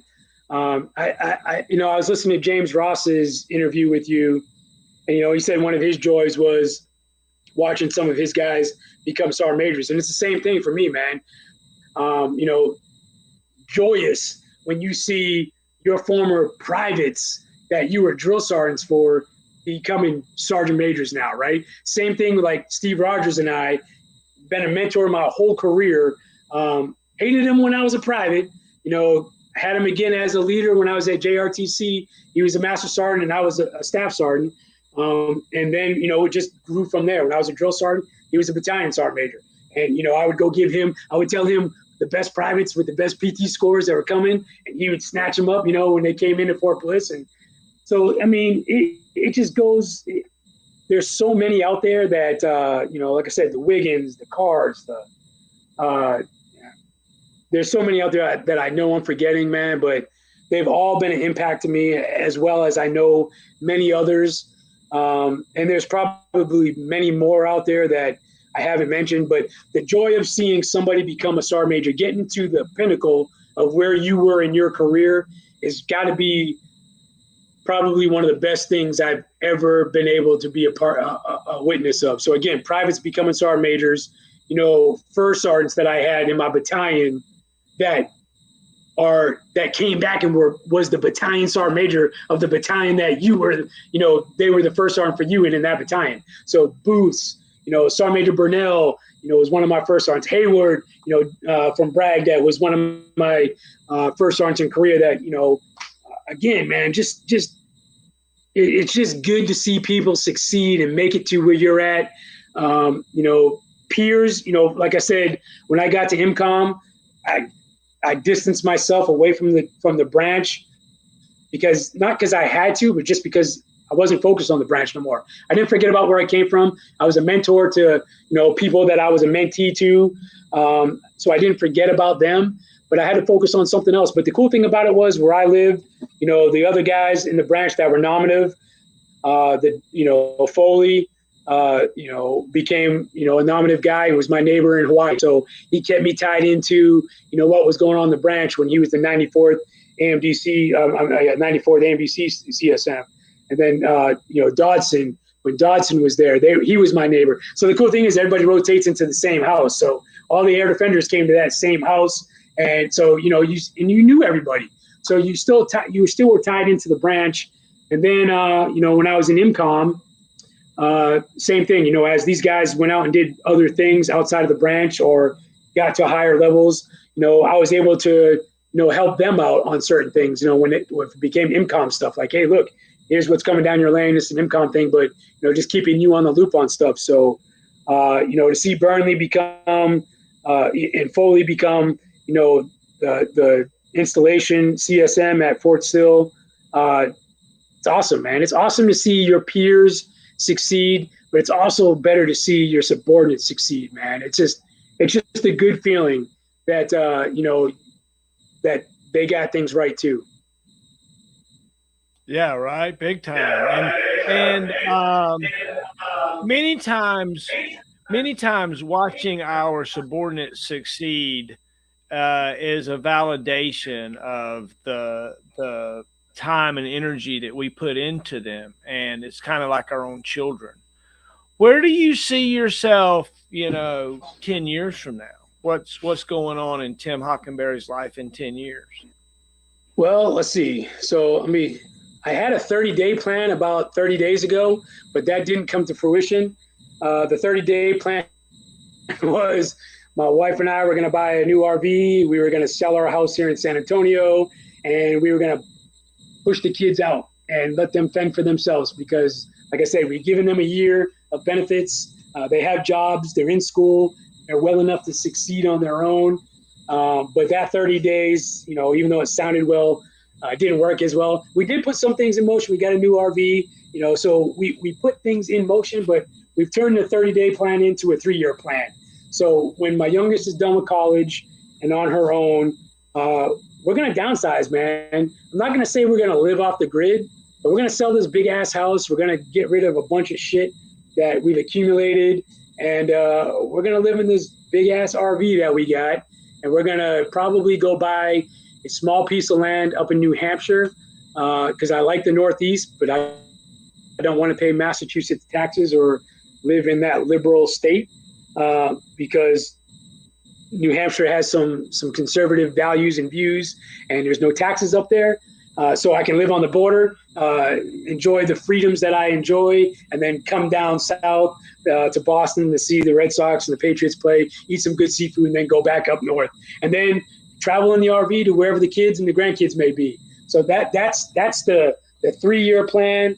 10 years from now, I don't know, man. I tell you, if 10 years from now looks like it does right now, minus all the extra stuff we've got in our life and things are good and health is fine and, marriage is strong and kids are doing well, then that's a success for me, man. So if 10 years looks like 3 years or 10 years looks like right now, I'm good with that. I do know I'm not going to be working though. I'm working a good job right now for the Army that was kind of handpicked for me. And I'm going to do that for a couple more years, but I think I'm going to tap out probably in about 3 to 5 years, man. I'm done with that. And I'm just going to live off what we put away and live off retirement and live a little bit more frugal and just enjoy those golden years, man.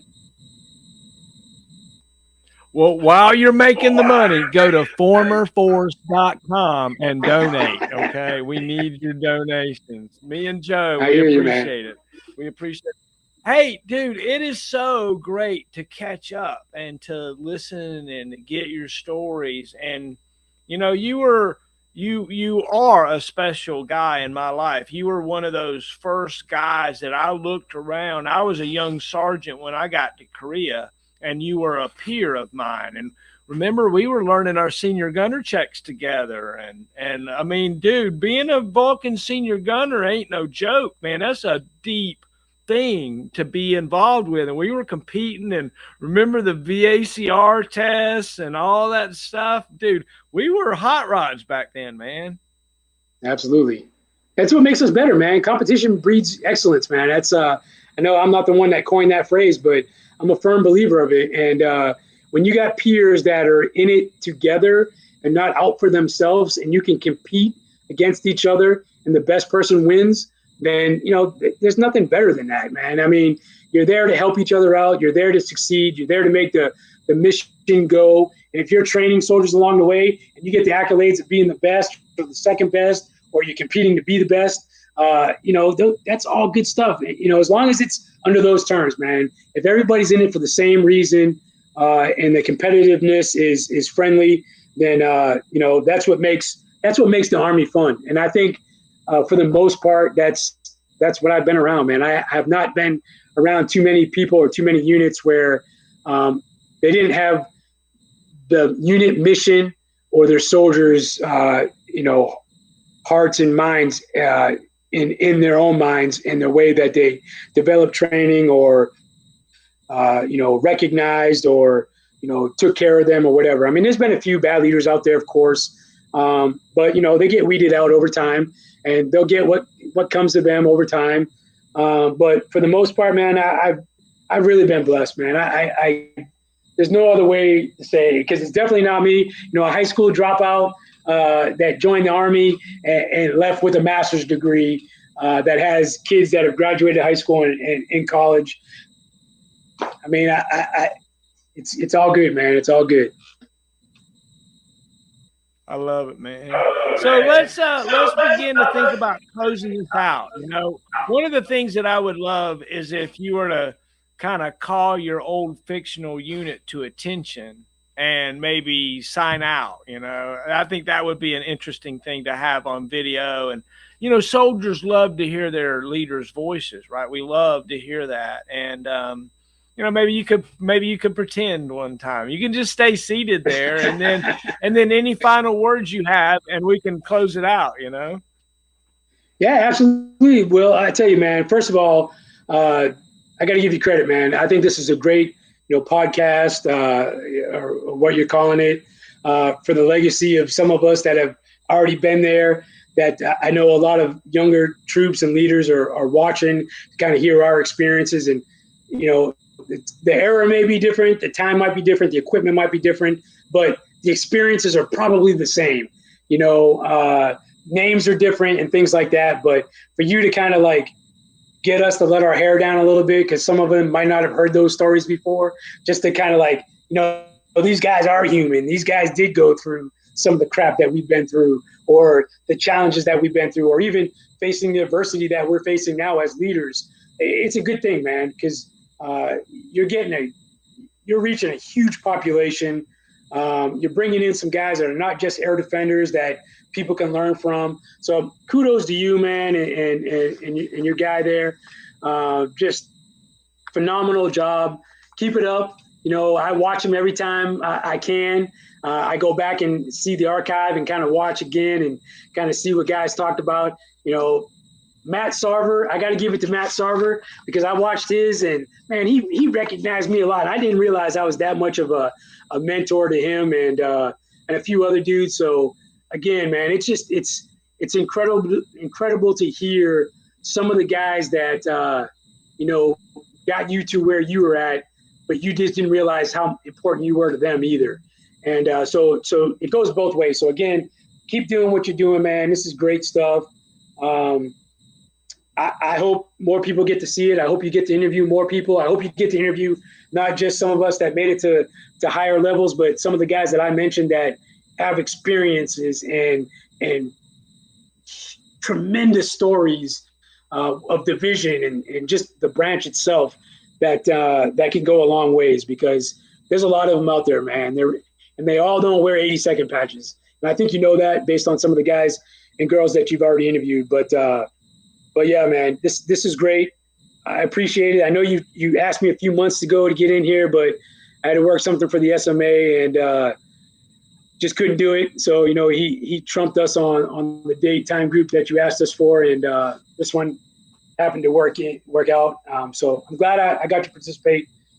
I know it was long-winded, but it was good to rehash some of these things and just, you know, refresh some memories and just talk about some old stuff, man. So again, I appreciate it. Good stuff. I love it. Thank you. All right, man. So I'm gonna. I think my best time and my first time was at the battery level, even though I've been at the other levels. But the battery, I think, was my funnest when I was a first sergeant. That's where I really learned how to be a really good leader, and really probably where I had the most fun was at the first sergeant level. So battery, attention. Tim Hockenberry signing out. Oh my gosh, classic. I love it, man. Thank you so much. Thank you so much. We're going to end it with a little bit of hellfire right here. Yeah. A little bit of Ben Bostic and some hellfire. It's Tim Hockenberry, Command Sergeant Major, retired. He's been hanging out with us for a couple of hours. We've had a blast. We're going to sign out, everybody. Good night. Hang around with me, Tim.